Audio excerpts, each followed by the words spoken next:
Góðan daginn og velkomin á ráðstefnu, vinnuverndar-ráðstefnu hjá Vinnueftirliti ríkisins 2017. Og eins og þið sjá í yfirskriftinni að eflum sjálfbara starfsævi. Það þessar akademísku 5 mínútur, það reyndar 6 mínútur sem við gáfum. Ég ætla að við eigum von á fleiri, en ég bara vona það að fólk svona komi hægt og rólega inn. Ég ætla að gefa hérna eftir augnablik ráðherra orðið og svo ætla ég að fara yfir leikreglunar á eftir. Það nefnilega ákveðnar svona leikreglur og svona ráðstefnu. En þannig að Þorsteinn Víglundsson, ég ætla að biðja þig að koma hérna upp og setja þessar ráðstefnu fyrir okkur.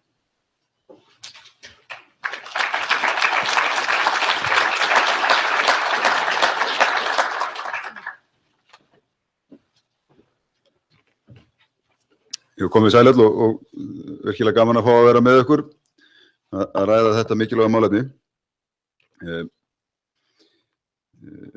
Það ekkert vafamál að málefni vinnuverndar eitt af því mikilvægasta sem við tökumst á hendur við í dag. Maður segir nú stundum að þegar maður í pólitík það væri mikið vinnuverndarsjónarmið fyrir stjórnmálamenn að vera ekki árlega í kosningabaráttu til dæmis. Fyrir utan að hlífa þjóðinni við þeim leiðendum. En maður velur sér ekki alltaf verkefnin, en svona öllu gamni slepptu. Það sem við sjáum þetta að umhverfið okkar að breytast. Það að breytast mjög hratt og það mun halda áfram að breytast mjög mikið. Álagið, við erum að hraðinn í atvinnulífinu er orðinn meiri, við erum að sjá miklu meiri einkenni streitu, þjóðin að eldast, við eldumst vel, ef við vinnum lengur, þannig að við megum búast við því að jafnið að vinna vera með lengri starfsævi heldur en áður var og hér til dæmis mikil umræða hækkun lífeyrisaldurs úr því sem þá 67 ára í 70 ára og í þessu samhengi sem að þurfum að huga mjög vel að okkur sjálfum á vinnumarkaði og hvernig við förum með okkur og ekki síður, þetta bæði nefnilega ábyrgð vinnuveitanda en ekki síður starfsmanna sjálfra. Þegar við horfum á þessi tækifæri og áskorunir sem eru í tengslu við til dæmis umræðuna 4. iðnbyltinguna, þá megum við búast við því að atvinnulífið mun breytast hraðar heldur en það hefur gert til þessa. Störfin okkar munu breytast hraðar, mörg þeirra munu hverfa. Vonandi leiðir það til þess að vinnutími mun styttast. Við hagnýtum okkur tæknina til þess að stytta enn frekar vinnutíma. Það oft ágætt að hugsa til þess að fyrir 40 árum síðan þá unnum við að meðaltali 60 stunda vinnuviku sem þó allavega komin í 40 stundir í dag. Þannig að ég get alveg ímyndað mér að við sæjum hér samhliða tækni framförum 30 stunda vinnuviku innan ekkert langs tíma.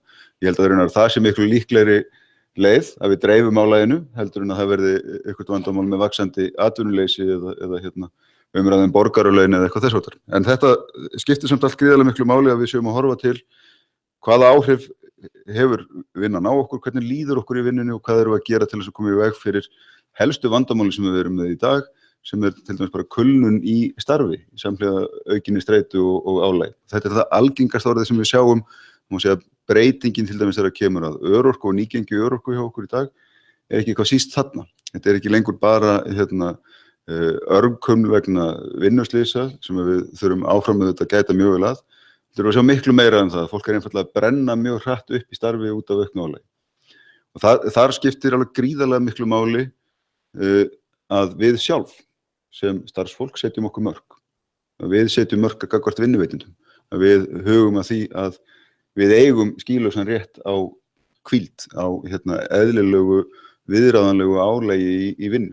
En þetta skiptir auðvitað líka gríðarlega miklu máli gagnvart vinnuveitendunum sjálfum, að þeim huga að mannauðsmálum sínum miklu betur heldur en gert hefur verið, huga að álagi, hvernig dreifum við álagi, hvernig tökustu á við tarnavinnu, hvernig glímum við umhverfið til þess vaktavinnu og fjölmargar stéttir sem við sjáum í dag, til dæmis í bæði heilbrigðisgeiranum og í kennslu, þar sem við erum að sjá gríðarlega aukna kulnun, mikið brottfall úr starfi.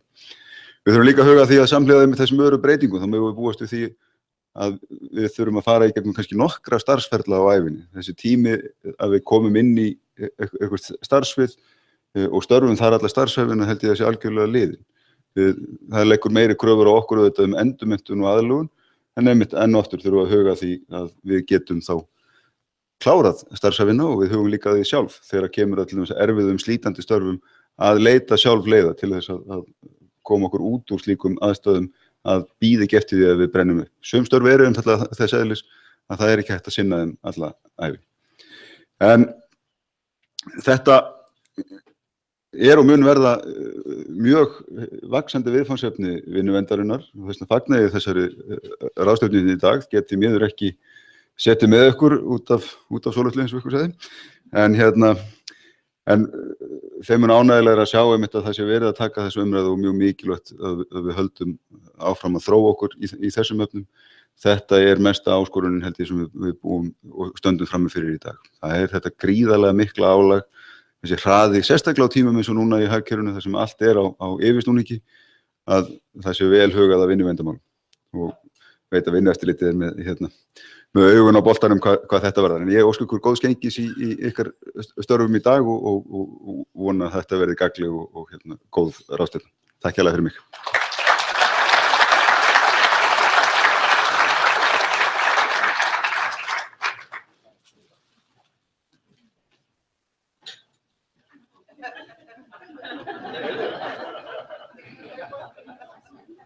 Og fyrir þess að pakka þessu inn.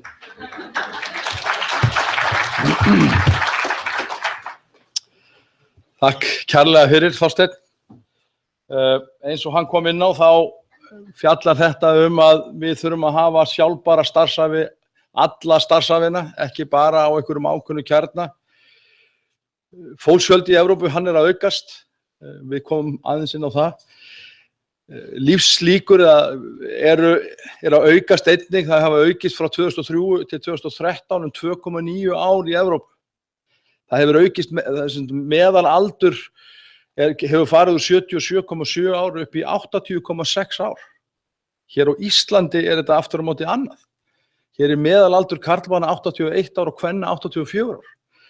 Þannig íslenskur vinnumarkaður allt öðruvísi, þannig að þetta vaxandi vandamál, við þurfum að hugsa þetta og það verður mjög gaman að hlusta á fyrirlestrarana hérna í dag.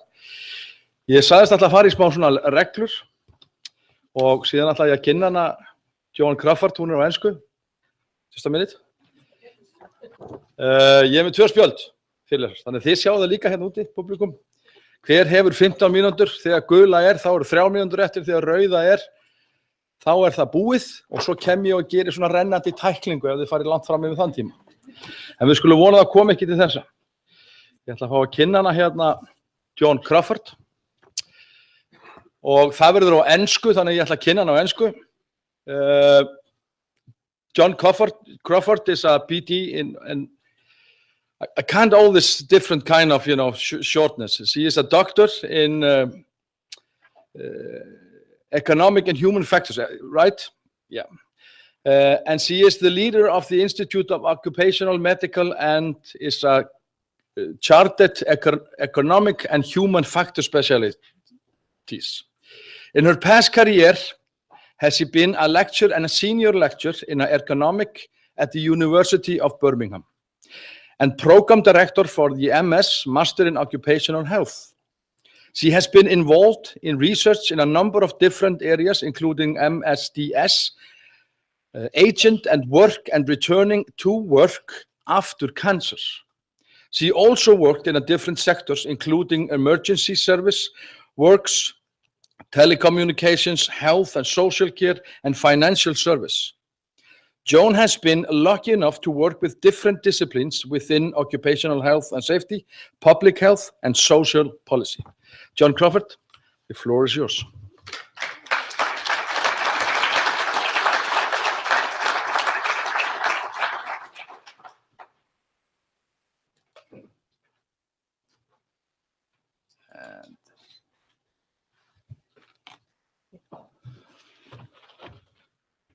And you have this.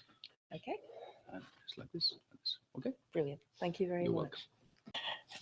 Very briefly going to talk about where I'm from in Scotland, and then I'm going to talk about the Healthy Workplace for All Ages campaign, where we were involved with a lot of the background research for EU OSHA, the reviews, the case studies and things like that. We'll get to that in a moment.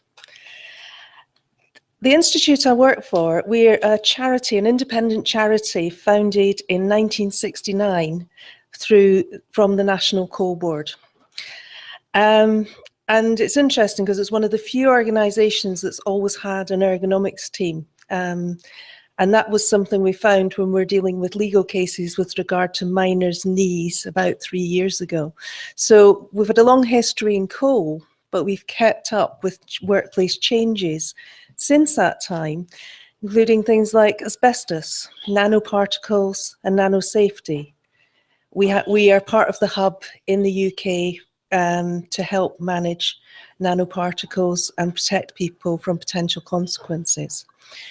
Exposure science, chemical exposure, dust exposure, we've had a consistent, history within that environment, and now getting more into environment and health, air pollution and its impact on health, short-term and long-term. I mentioned ergonomics and human factors, but we've also always been backed up by a really good health and safety team. So we're a varied bunch, and we do a lot of different research, but we also do consultancy work for companies. And as I was mentioning over lunch, we get pulled into legal cases too. But let's get on to the Healthy Workers for All Ages campaign. Internationally, and I'm not putting up any, well, I've got one example of one of those charts of, the changing population demographics. It's happening across the world. People are living longer. It's good news. Sometimes in the UK, I wonder with the headlines we get about, this demographic time bomb and things like that. Well, yeah, we're living longer. That's got to be good. But we've also got to think about the health of people throughout the life course and how long we can keep people healthy. So there's been this push across the EU because people were retiring at an early age. And that's fine if you can afford to. It's not right if we're making people ill or hurting people and they're having to leave the workforce. But if you've got somebody who's fit and healthy and wants to continue working, should we be making them retired? And what's also happening is retirement at an early age is leading to skills loss in the workplace. And this is something that's coming to hit the UK particularly with our current government, where immigration is likely, if they stay in, immigration is likely to be curtailed. So we're not going to be able to bring in people that we want to fill any skills gaps. But I think we have to be realistic. There's some jobs where people cannot continue working. In the UK, the construction industry hits people very hard. And 45 and 50, their musculoskeletal systems can be damaged. Could be hand-arm vibration syndrome, all those sorts of things that we've got to learn better how to protect people. And a lot of our work has also been with the fire service in the UK, where there has been a long negotiation about their retirement age, in that they wanted to push it to 65 years. Physiologically, it's unlikely a lot of firefighters will hit the physiological testing and the cardiac output at 65. So there's a lot of different jobs out there, and we've got to start thinking about how we manage aging and work. Now, just some examples of life expectancy and healthy life years.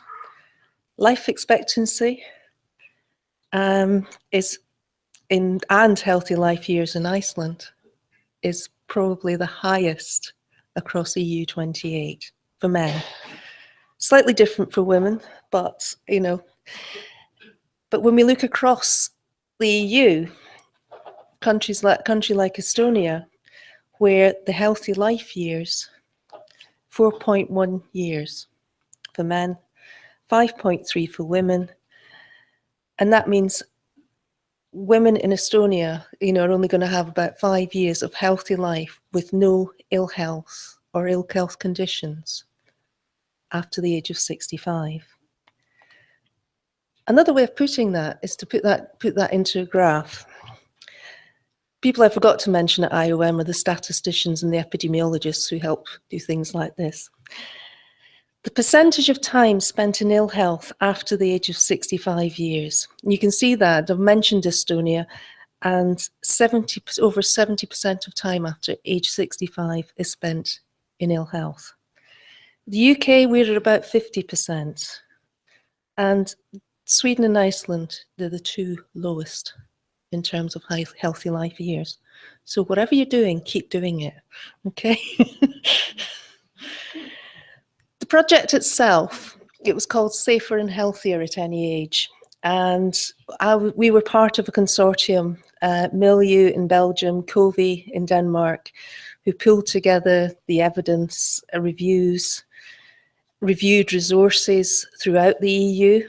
Every individual nation state has got its own country review and case studies from across the EU. And I think the overarching analysis report is now available on the EU-OSHA website. And this was followed up by the development of the Older Workers e-guide.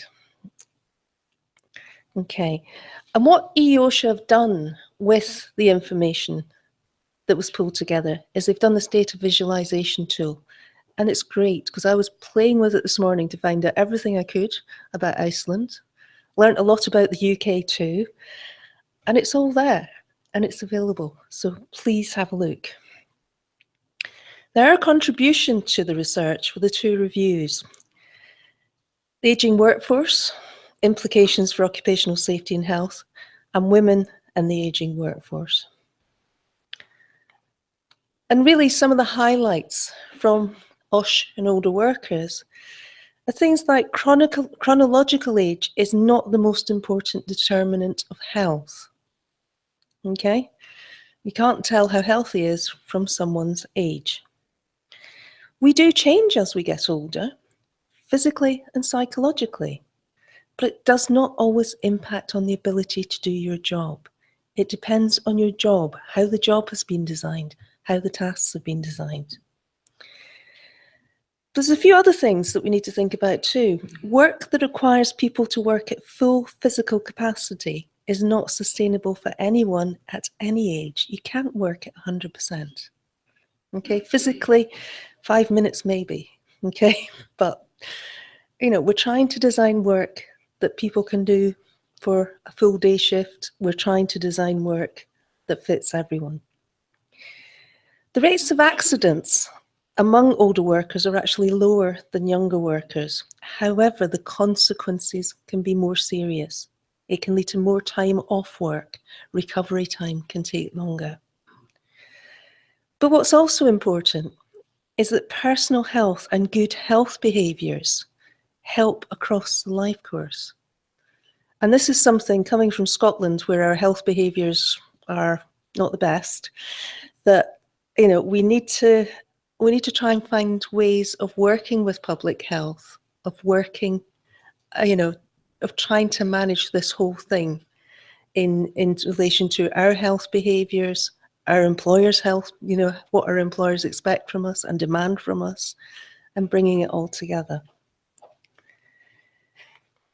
We were also asked to look at women workers and OSH, and I know I'm standing in one of the more equal countries in the EU 28, but across the EU, there's a perception that women's work is lighter.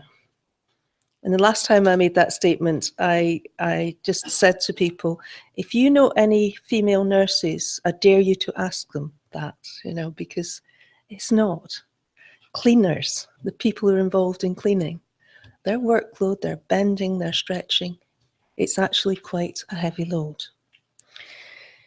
And then when we look at the various segregations of sexes into different workplaces, is that you find more women work in healthcare, education, social work, and the service sector. And then with vertical segregation, more women in part-time roles, and that does vary across EU 28. Lower in the hierarchy and with less access to safety and health, and I think there was a study came from Sweden, less access to occupational health care in specific states. But generally, the dual role of women workers between work and domestic roles, caring, that exposes them to additional loading. And of course, the other thing, of course, is that for women in their 50s, going through the menopause has the potential to impact on their health and well-being. So, why do people leave work early? We actually need to understand better why people don't or can't work to retirement or state pension age. Okay? In the UK, a report last year from our Trade Unions Congress identified that 12% of workers are unable to continue working due to poor health or disability. Looking at Eurostat data, 46.9% of 50 to 69-year-olds in Iceland have stopped work due to health or disability reasons.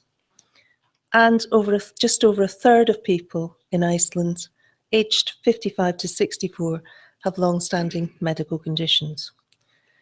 I think we've got similar rates in the UK with regard to health and long-standing medical conditions.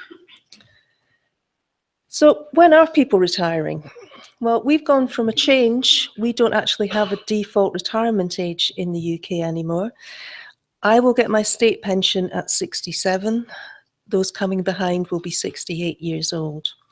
So our retirement rates, our retirement ages are actually increasing slowly as time's going on. The data I could get for Iceland was 67 years. Is that the actual pension age, or are people leaving the workforce before then? I don't know. If someone can tell me later, I'd like to know the answer to that. But Eurofound actually look at the reasons why people leave work early. And when they asked people, as part of ESENER, would they actually be able to do the same job at 60? Approximately a third of them said they couldn't. And most of them, on the right-hand side of the graph there, that's your low-skilled workers, okay, who don't think that they're going to be able to do that. So we've got to think about this in terms of, well, we're either going to have to train those workers, upskill those workers, change the jobs. There's a lot to be done here. And as I said, as we age, things do change. Our health does change. It's not an absolute that, you're going to get specific diseases. But it's more, looking across the population, and this is, again, EU27, the reasons why, the health reasons most commonly reported are musculoskeletal disorders. And I don't think that will be a surprise to anyone in this room. Followed by stress, depression, and anxiety. Okay? What I do want to state about this graph is that it's only one condition that people were asked, what's the most serious work-related problem? So if you've got musculoskeletal problems, and that's the one affecting you most, you will report that there. But we know as we get older, we get what are called multiple morbidities. And I'm thinking about, older age, much older age, 80 plus, where one health problem may hit another one. For example, diabetes, vision, kidney problems, and those sorts of things. So this is probably telling us where we need to focus, but it's not telling us everything that people are having to deal with as they get older in relation to work. So if we're trying to improve our understanding of why people leave work early, we actually need to understand the health they bring to work. Okay? The impact that work has on health. And when I think about the heavy industries, mining, steelworks, etc., there's been a huge amount of change in relation to occupational health and the protection of workers. Okay? So, but I still think there's other things we need to be looking at. We also need to understand what can make poor health in the workplace worse. Is it stress? Are we putting too much stress on people? Is it physical, or in some cases, in office environments, lack of physical activity? And what management and HR policies can help? One of the phrases that's come out of this campaign, but I think was around before the campaign, is sustainable work. And that's a concept defined by Eurofound. The International Labour Organization used the phrase decent work. In the UK, we've come up with the phrase good work, because good work is good for you. And when we look at what the core is of sustainable work, it's good working conditions. It's good physical and psychological health, and being able to get a match between those two. The expressive dimension of work. Are you happy in what you do? How can we change it to do that?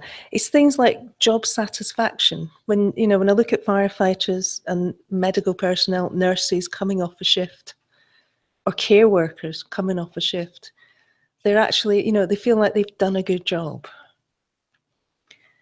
There's the reconciliation of working and non-working time. Is there enough time for recovery? You do need more as you get older. And then, of course, socioeconomic conditions. What's the economy like? What sort of jobs are available in the economy? And there's a huge amount coming through at the moment on different types of working, where you're on contract, but you only get paid for the work when you're called up in the morning or the night before. Bit more precarious work. And I think there's a lot of concern about the impact that's going to have on us financially, physically, and psychologically.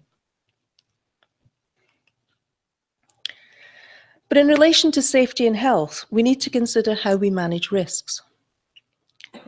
Okay, we've got to continue this journey of reducing exposure to hazards. And where possible, can we think about age in relation to risk? And when I think about, for example, the Manual Handling Directive, where in the UK, we actually changed some of our guidance to look at it in a slightly different way, in that for women, most women should be able to lift 15 kilograms at waist height. Okay, for men, it's 25 kilograms. So do we need to be thinking about how do we need to change our guidance a little and changing it? However, as an ergonomist, I would be saying, well, why are we lifting anyway? And is there a different way of handling a load? Can we use other techniques? And ensuring participation of all ages in the risk assessment and risk reduction process. I quite often go into workplaces and I will be told by someone, I've been doing the job this way for 30 years, I've never hurt myself. Well, that's great, but if you're not going to change it, can you show me how you do it so I can see that it's working? So again, it's not just going on doing generic risk assessments, it's about bringing everybody in the workforce into these risk assessments. And I would stress, as an ergonomist, often the people who've got the best ideas of how to change a job are those people doing it. They know where the problems are, so give them the chance to share that with you.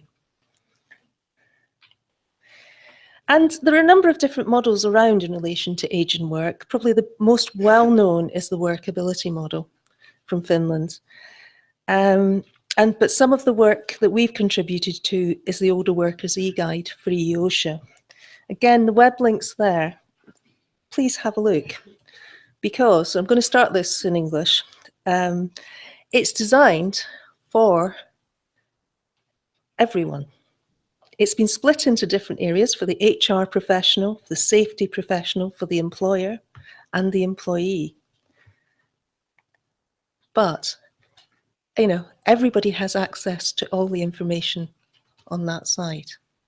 And it will give you, it gives you a chance to actually look at, okay, this is the knowledge that's around this. Are there any ideas on how we can change the work or change, how we're doing it, changing the work, changing the working hours? And I think we've got to be open to looking at work in new ways. In the UK, workability has not become the accepted model, unlike Finland, where it's part of occupational health practice now. We have tried in the UK, but we don't have annual health checks. So, there's not a way of keeping track. There's, lots of different things. But we have used it in our research projects because I think, and I would use it in a workplace if I want to identify where problems are occurring. Instead, in the UK, the National Institute for Health and Care Excellence, NICE, actually developed some guidance. But in developing the guidance, it did highlight the lack of an evidence base here. We're all learning here because we don't know all the answers yet. A number of factors were identified as being thought to be helpful. Recruiting managers with positive leadership traits. Ensuring our health and well-being policies are highlighted when somebody comes into the business. You have companies having a visible commitment to health and safety. Ensuring we're reaching our statutory requirements with relation to health and safety, and looking at mental well-being at work. So looking at the psychosocial risks and improving the psychosocial environment. But one of the other things within the toolkit, the e-guide, is the use of age management, okay? Where there are 8 dimensions. So this isn't just down to health and safety practitioners and ergonomists, but also down to human resources and employers, where we've got to think about how do we recruit people in a way that is not discriminatory, ensuring that every worker has access to learning, training, and lifelong learning, ensuring career development for all members of staff. I manage someone who used to be my boss, but I've been quite insistent that we still go through appraisals. We still, if there's something he wants to learn to do, well, why not? He's contributing to the business. Flexible working time practices, okay? It's one of the commonly asked for things is, can I work more flexibly? So can we change that? Can people job share? So you have 2 people sharing 1 job. And of course, our role in terms of health protection and promotion and workplace design. And when we get to a point where someone can't do a job anymore, is there a route to redeployment? Can they do something else? Before you say, oh, that's it, it's worth asking the question. You've trained this individual, you've invested in this individual. Is there anything else that they can do before they leave the workplace? And then employment, exit, and transition to retirement. The 8th item in age management is actually taking a comprehensive approach. And I think what our challenge is going to be is getting human resources personnel to talk to safety personnel. We've got to try hard here to bridge the gap. Because I've been at conferences where our human resources people are, talk about this. Been to conference with IOSH last week, they were talking about this, and it's like, we need to talk. So what's our role in age management? Health protection, promotion, and workplace design. Peter Buckle in 2015 did a review for the Cabinet Office in the UK and identified that the workplace and work can help and hinder extension of working life.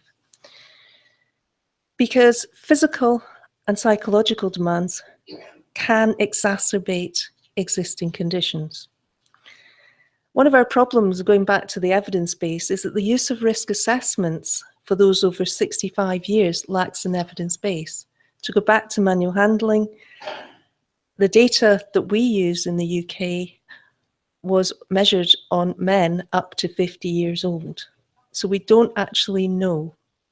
So we've got to take a precautionary approach, try and reduce risk so far as possible. And what we need to understand is that extending working life isn't just dependent on health, okay? It is influenced by other work factors. What's their partner doing? Does their partner want them to retire? Employability, what's their skill level like? And caring responsibilities. In the UK, it's called the sandwich generation, where you're looking after children and you're also looking after aging parents. I don't know if you have a term for it in Iceland. But what's important is that we work across disciplines. So not just, one group, not just medicine doing one thing, but actually working across occupational medicine, occupational health, occupational safety, ergonomics, working together. And I think age management itself has the potential to help us do this. Now, as I mentioned, this is one of the case studies from the campaign in Finland. So they're worth reading through. They might not represent, the specific industry you work in, but there might be something that you can pull across into your industry. So what can we do? We need to build evidence. What works? And I know that's happening in different countries, to actually be able to share knowledge to show, well, actually, we changed the process and this is what happened. Okay? That has really been helped by EU-OSHA and the campaign, Healthy Workplaces for All Ages. As an ergonomist, we need to apply ergonomic principles to develop good, sustainable work. And we've got to concentrate on physical and mental work demands. But as an ergonomist, it's not something we can do alone. We need to be working with our sister disciplines and bridging the gap. Right, I'm going to finish there, but thank you very much for bringing me to Iceland. And if you want any further information, please get in touch. Thank you.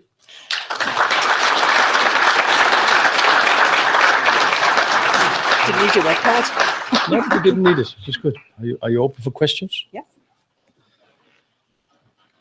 As long as they're easy. Yep. Ekki einhverjar spurningar? Hef ekki kveikt á þessum mikrofón þar að segja? Engar spurningar?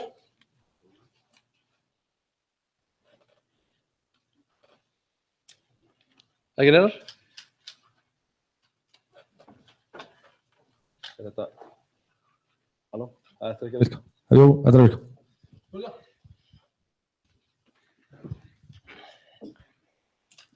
Yes. It's working. Yes. I'm not going to sing for you. Thank you very much for the very interesting lecture. I wanted to ask you, what would be, if in a perfect world, if there's one thing that the workplace can do to keep older workers active and keep them in the job, what would you recommend? And I know it's not an easy question. I was going to say one thing. I can think of several. I think it's time at work and recovery time. And I know from my own workplace, and we're small, there's only 90 of us, but as time goes on and people start to think about retirement, and we can do this, is that people would start to go down to 4 days a week, 3 days a week. And I think it's actually very good because it actually makes people think about, what am I going to do when I retire? Because retiring without a plan is not good, apparently. So we need, I think, if anything, just allowing access to flexible work. And although we have legislated in the UK that everyone can ask for flexible work, not everybody is offered it.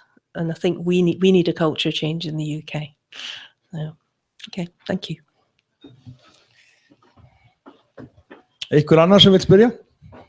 Well, I can inform you that because you asked earlier, at the age 67, you are allowed to take your pension. Yeah. I think most Icelanders are taking it around 95. Yeah. Right. Thank you. I want to thank you. Oh, thank you very much. Thank you. Thank you.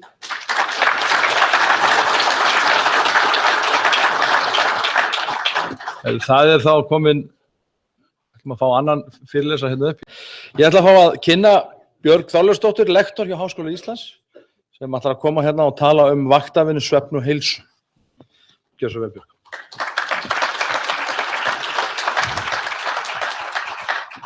Komið sæl. Það mér ánægju líka að vera hérna og fá að fjalla mitt hugðarefni sem svefn og nú í tengslum við vaktavinnu. Aðeins að kanna hérna. Svefnin, hann stýrist aðalega af tvennu. Annars vegar það lífklukkan okkar sem að samhæfir líkamsferla, en hins vegar það líka innbyggð svefnþörf sem safnast upp yfir daginn. Og í þriðja lagi kemur til vilji okkar og ákvörðun svefntíma. Hann kemur þarna inni og við getum talsvert stjórnað þessu upp að vissu marki.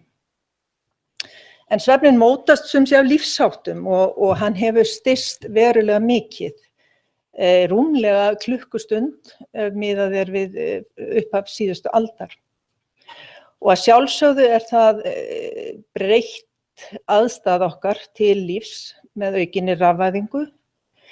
Síðan í kjölfarið kemur náttúrulega hávær krafa að nýta sólarhringinn vel og vaktavinna náttúrulega nauðsynleg á vissum sviðum, en sólarhringurinn orðinn eiginlega sá tími þar sem að mörg fyrirtæki ætlast til þess að fólk svari og sinni störfum þrátt fyrir það að í rauninni að fastri vinnu sé lokið.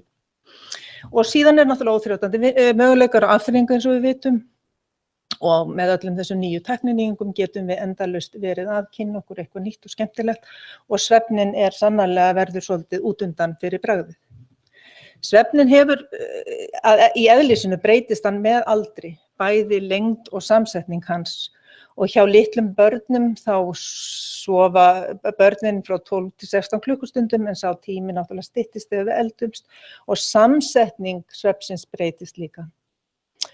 Hjá elsta fólkinu þá gerist það að hann rofnar oft þegar ekki fastar tímasetningar í vinnu að ræða þá gjarnan notaði tíminn á daginn til að leggja sig og það styttir svo aftur nætursvefnin og fólk lendir oft í smá vandræðum með þetta, vakna of snemma, leggja sig þess vegna á daginn, eiga stundum erfitt með að sofna, þetta hangir allt saman vegna þess að við höfum þessa innbyggðu svefnþörf sem við deilum þá á nokkur tímabil yfir daginn, yfir sólarhringinn.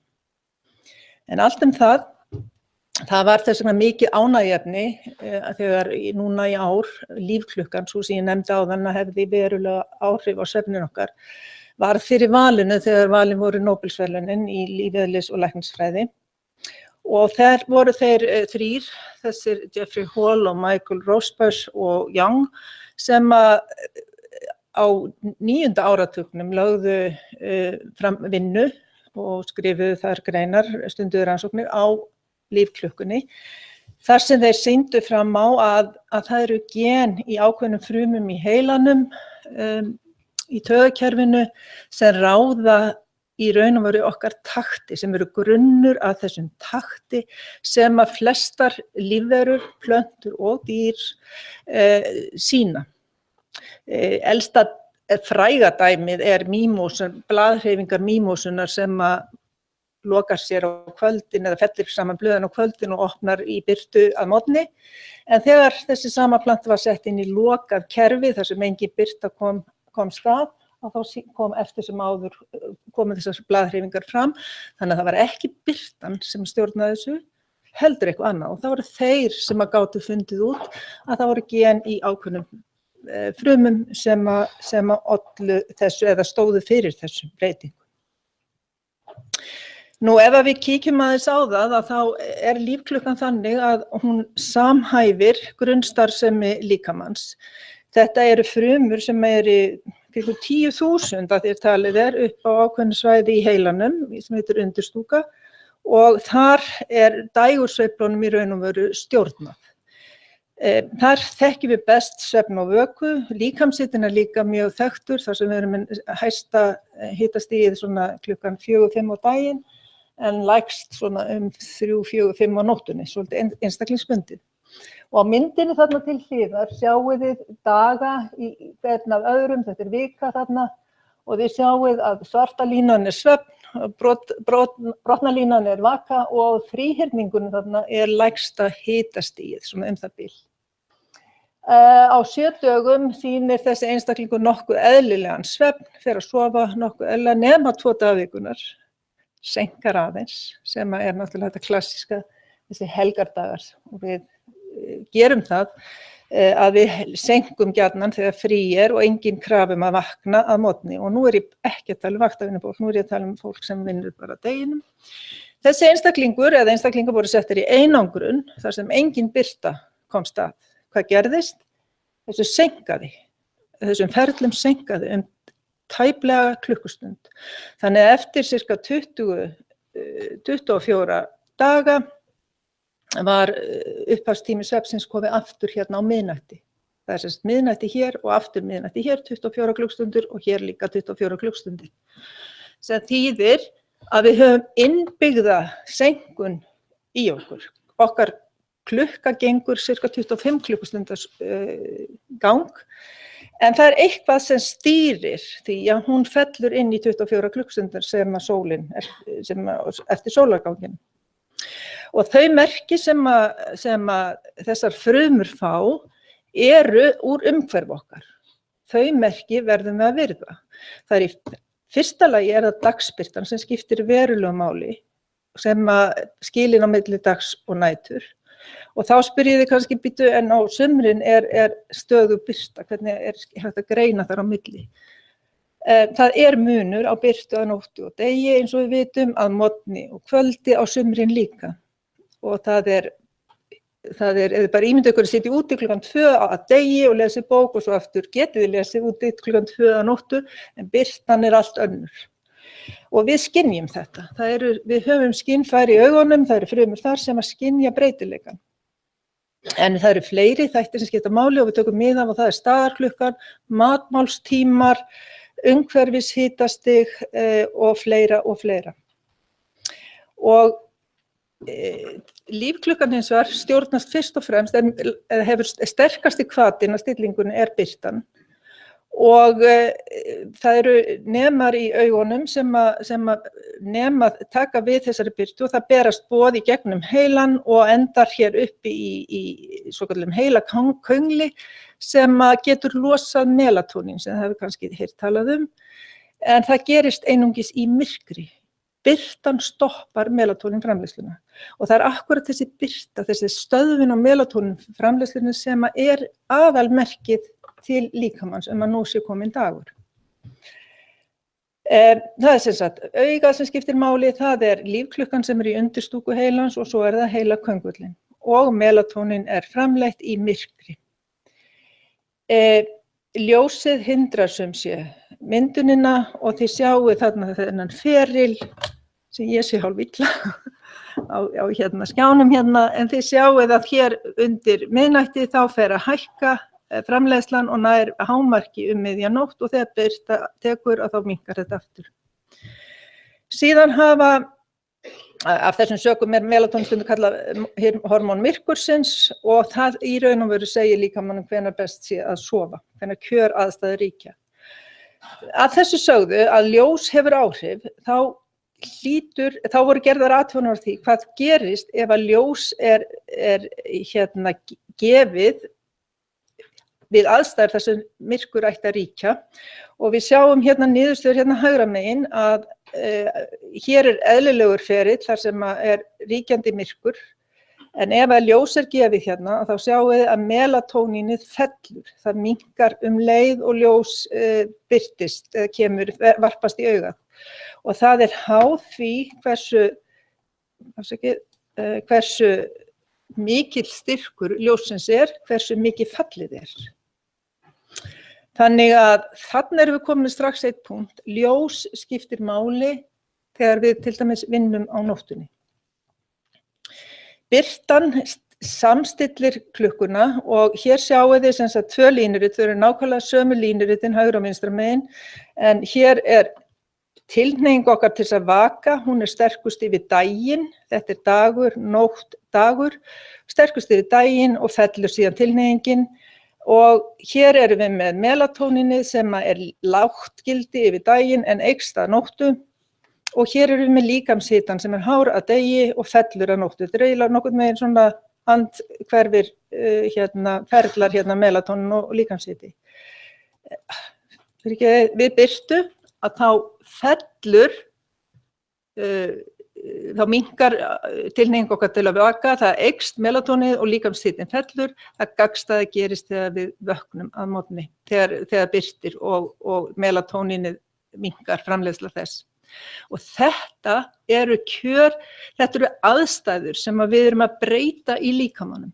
Kjöraðstæður til svefns eru hér þegar það birta fellur og myrkrið skellur á, en kjöraðstæður til að vakna eru þegar þetta snýst við.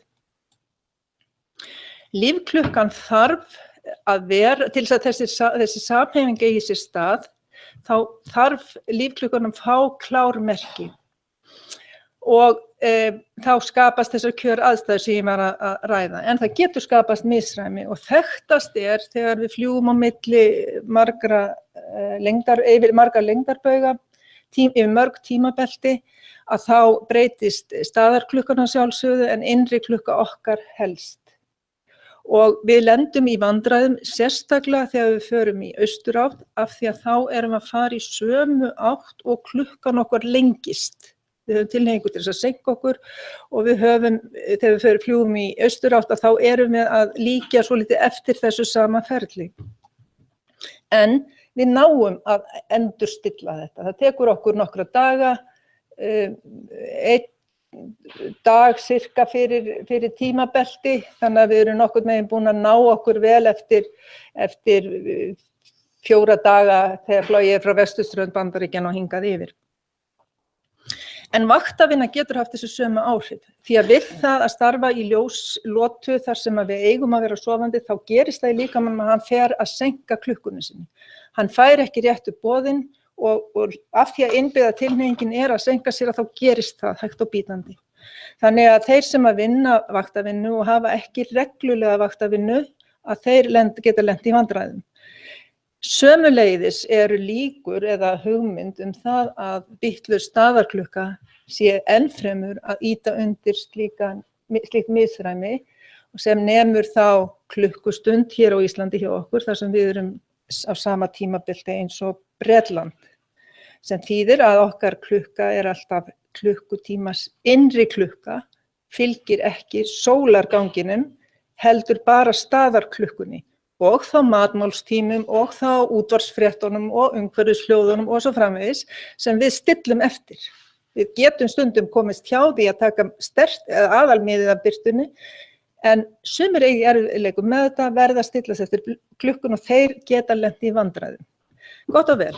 Vaktavinnan, hún ruglar gangi lífklukkunar því að einstaklingar þurfa að vaka þegar kjöraðstæður ríkja í líkamannum svefn og öfugt. Og þetta skapast náttúrulega af þessari raflýsingu sem gengur undir nafninu LAN, Light at Night, stundum ALAN, Artificial Light at Night, og þetta stuðlar að því að lífklukkan fer að ruglast og melatónin það raskast og þetta leiðir gjarnan til þess að seinkunar á þessari lífklukku og þá afleiðingin sú að undir venjulegum kringumstæðum, ef hún of sein, þá förum við of seint að sofa en verðum að vakna á tilsettum tíma, þannig að við takmörkum svefntímann, við styttum svefnin okkar. Og þá lendum við í þessum vandræðum og vaktavinnum fólk sérstaklega náttúrulega útsett fyrir þessu og það alveg sérkafli eins og þið vitið mæta vel að í öllum lækningar-greiningartólum sem kalla shift work disorders.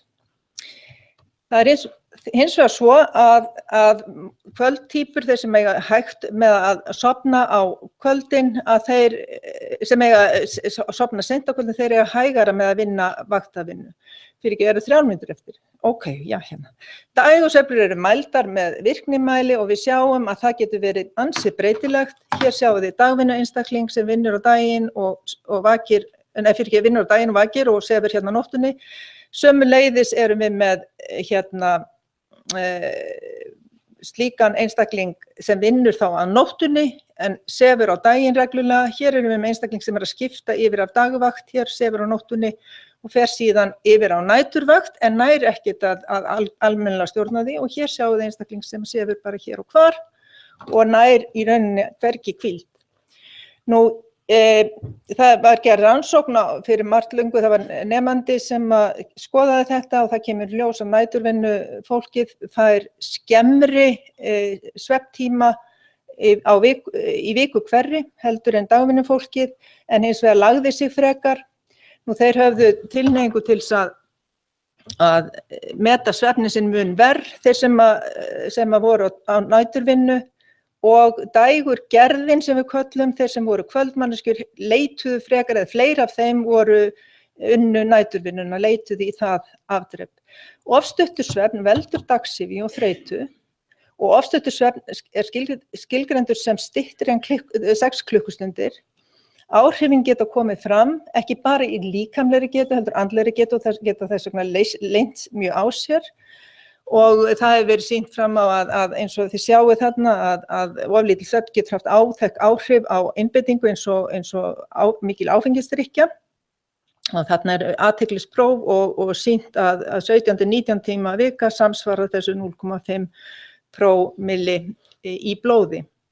Nú, ofstuttur svefn vaxandi áhyggjuefni í heiminum og það eru tengsl við marga sjúkdóma og það eru líka búið að sýna fram að það senkar dægursveiflur eins og kemur fram við vaktavinnu og fleiri þætti eru tengslum, sína mikil tengsl, sterk tengsl við þunglindi og áhættu og neysluhegðun og nýjar rannsóknir sýna að þetta eru raunverulega sjást áhrifin beint í starfsemi gena í kjörnum frumnanna. Trufluð dægursveifla hjá vaktafólki sýnir sig að kalla fram miklar svefntruflanir og það hafa síðan verið líka tengsl fundin og upplýst það tengsl við brjóstakrabbamein sérstaklega en þeir hafa aðeins dregið það í land aftur en það þarf vissulega að hafa þetta í huga. Ég ætla nú ekki að fara í þetta en þetta mynd úr Nature Reviews sem sýnir okkur alla þá kvilla sem geta fyllt vaktavinnunni og þeir eru æði margir eins og þið sjáið þarna. Vaktafyrirkomulagið mikilvægt en við verðum að huga og ég rétt þetta síðasta glæran líklega, við verðum að huga því hvað best, kemur okkur best vegna okkar dægursveifla sem við erum öll með. Samfelldar næturvaktir eru taldar mjög góðar vegna þess að þá erum við búin að skipta, þá snúum við alveg klukkunni við, líkt og ég sýndi ykkur á mynd þarna fyrst, þar sem viðkomandi var settur í einangrun, það hægt að velta þessu áfram og þá líður fólki nokkuð bærilega, auðvitað þarf að taka mið af frítögum og svo framvegis. En hröð skipti og fáar næturvaktir eru líka þokkalega góðar, svo fremur sem það séu fáar næturvaktir í hverju lotu, en vika dagvakt og vika næturvakt afleitt vegna sem það rétt búin að snúa þegar það þarf að fara á nýjanleika að snúa klukkunni. Og þetta togstreitan sem tekur á í líkamanum. Nú, þetta þekkiði, þetta val rúllandi vaktir, hvað best, sitt sýnist hverjum, en líklega 8 tíma, það að rúlla í samræmi við klukkuna það besta, að hafa það alltaf í huga. Nú þessar 6 tíma vaktir eru afleitar því að það er allt í rugli þar og síðan ætla ég, tími minn ekki búinn? Já, þá læt ég bara staðar numið hér en þakka ykkur fyrir áheyrnina.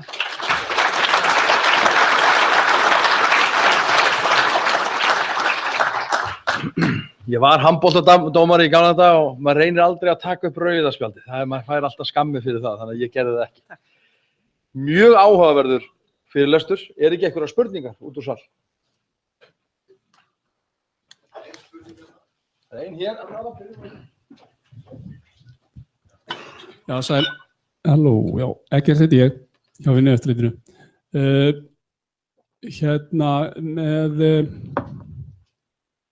Með að breyta klukkunni. Telurðu það vera jákvætt fyrir okkur hérna á Íslandi að hafa sem sagt aðra klukku á sumrin? Ég held að við ættum að breyta henni alveg til þess tíma eins og hún var fyrir 1968 þegar henni var snarlega breytt yfir á sumartíma. Hvort við höfum að skipta á vorin og haustin, ég held ekki. Ég held að við getum vel þolað hitt.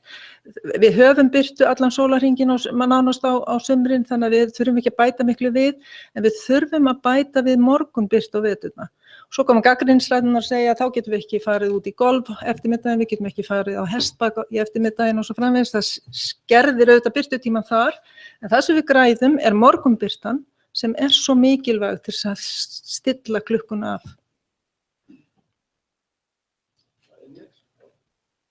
Já, Baldur Dýrfyrirtækja hjá Samorku, samtökum orku- og veitufyrirtækja.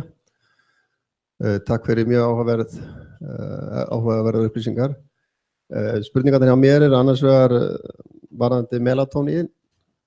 Skynsamlegt að taka það inn og tala að það minnki framleiðsla þess með aldrinum. Og þá kannski líka spurningin varðandi vaktavinnu fólk. Skynsamlegt að það taki melatónín inn. Það var spurning nummer 1. Nummer 2 varðar barnabörnum mín. Það er svona tilneyingi á sumum foreldrum að leyfa ljós eða loga á nóttunni á börnum. Er það skynsamlegt eða ekki? Takk. Melatónín er efni sem er okkur náttúrulegt en hefur ágætt áhrif í litlum mæli á réttum tíma. Og það þýðir ekki að taka það sem svefnlyf. Þeir sem að stilla af klukkuna hafa gagn af því.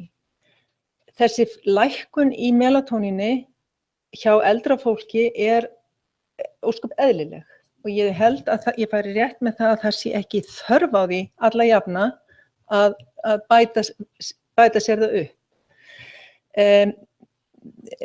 Það sem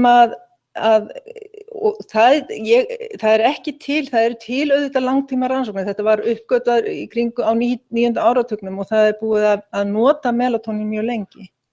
En það hefur sem sé ekki sýnt sig að hafa neikvæð áhrif. Voru þetta allar spurningarnar melatónín sem er? Já, en var melatónín tæm?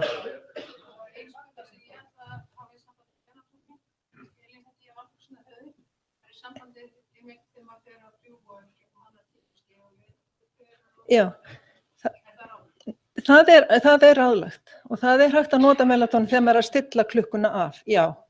En maður skal alltaf fara varlega með svona efni sem maður er að taka inn og ég veit að það hefur umræða það að vera að gefa ungu börnum þetta og það er náttúrulega ekki, það er utan þessa sviðs míns. Ég myndi ekki fara inn á það svið til að ræða hvort að það er eðlilegt eða ekki. Já, þetta hefur hjálpað blindum, til dæmis einstaklingum mjög sem ekki skynja birtubreytingarnar og geta ekki þyrst. Varðandi ljósa á nóttunni, þá eigum við að slökkva. Það helsta sem við getum gert til er að nota þá rauða ljósið, það sem hefur lengstu bylgjulengdina. Því að það er bláa ljósið sem hefur mest áhrif á melatónín, að hafa mjög væga birtu, en draga úr notkun skjá og snjalltækja á kvöldin, því að þar er þessi sterka bláa birta líka. Hún er verulega að skemma fyrir okkur og börnunum okkar. Það er alveg búið að sýna fram að það. Mörgum rannsóknum núna. Já, Eyjólfur heiti ég hjá Vinnueftirlitinu. Það eru margar brennandi spurningar eftir þetta fróðlega fyrirlestur. Ég vann vaktavinnu sem ungur maður, 2 vinnustöðum og fann aldrei fyrir því. Ég gat sofið 10 tíma á daginn, ekkert mál. Er þetta eitthvað aldurstengt þannig að það ætti að byggja inn í skipulega vinnu að fólk hverfi úr vaktavinnu kannski þegar það komin yfir fram á miðjan aldur eða eitthvað slíkt? Já. Í öðru lagi, því var spurning hérna frá orkumanni, getum við ekki mætt þessum þegar við erum með ljósa stýringar í húsunum okkar og þetta kvikna á morgnana og vekja okkur? Hvort vekja get ég svara játandi. Og í raun og veru er það stuttasvarið. Með lýsinguna að þá getum, og það er verst að skoða það þar sem fólk er að vinna næturvinnu, að hafa góða lýsingu. Ég var nú hérna komið með nokkur ráð hérna, það var líklega á næstu glæri, ég þorði ekki að fara í hana hérna, að það er að, nei, það var líklega var þetta á þessari glæri og undan hana. Já, að hafa góða birtu fyrir part næturinnar, sérstaklega. Og ég nú bara sett hitt hérna á, þið getur horft á þetta með þetta. að hafa góða birtu og huga að matmálstímum líka, að það er mjög mikilvægt. Þannig að þetta hvort ekki já, svar mitt já. Það ein hérna í lokum. Sigrún heiti ég hjá Vinnueftirlitinu. Ég held að hafi ekki verið komið svar við spurningunni hvort það væri gott fyrir vaktavinnu fólk að taka melatonín. Það rétt hjá þér. Ef við erum með fastarvaktir, ef þú ætlar að festa vaktina, þá það gott að taka melatonín cirka 1,5 klukkutíma, 2 klukkutíma áður en þú gengur til náða. En það ekkert gott að vera að bæta inn, að því ég held að taka inn á óreglulegum tímum melatonín eftir í hvernig þínar vaktir að flytjast. Þá betra að láta líkamann svolítið ráða för, því ef þú farin að bæta inn að þá að festa og svo eftir einhvern ákveðin tíma þarftu aftur að fara að hreyfa þetta. Þannig að ég held að það sé hæpið. Ég skal ekki fullyrða þó að þetta sé útilokað, það fer líklega eftir vaktakerfinu.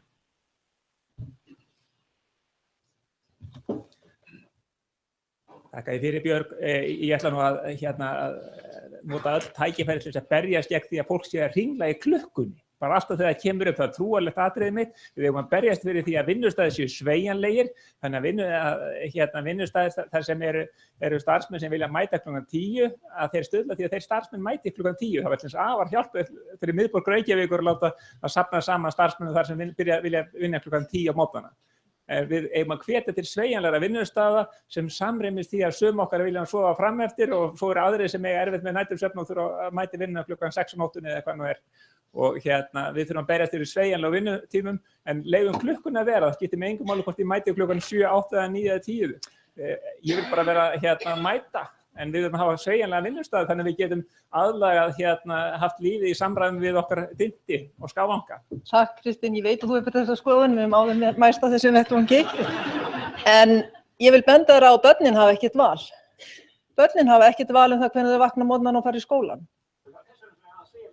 Já, það rétt, það hægt að hafa sveigjanlegan skóla en þú hefur nú séð það hvernig það hefur tekist til. Það örfá svæði hér á Íslandi sem hafa lagt sig fram það að seinka skóla. Herðu, nú erum við komin út í pólitík, þá ætla ég að stíga inn hérna, þannig að ég ætla að þakka þér alveg innilega fyrir, alveg mjög áhugaverðan og þessu umræða heldur áfram. Takk.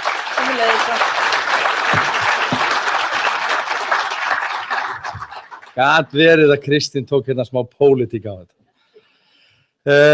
Við ætlum að fá einn fyrirlestur í viðbót áður en að við fáum okkur kaffi hérna frammi. Ég ætla að, hann í horninu, það gott að hafa svona mann á horninu. Já, ekki þetta? Var þetta ekki það fyrirlesturinn? Heyrðu, við ætlum að biðja hann hérna Jóhann Friðrik Friðriksson, sérfræðing hérna hjá Vinnueftirlitinu. Hann ætlar að tala við ykkur heilsueflingu í vinnu. Við könnumst flest við það. Þú þekkir vinnureglurnar, Jóhann minn? Gerðu það. Komið blessu og sæl. Jóhann Friðrik heiti ég og sérfræðingur sálfélagslegra þátta hjá Vinnueftirlitinu.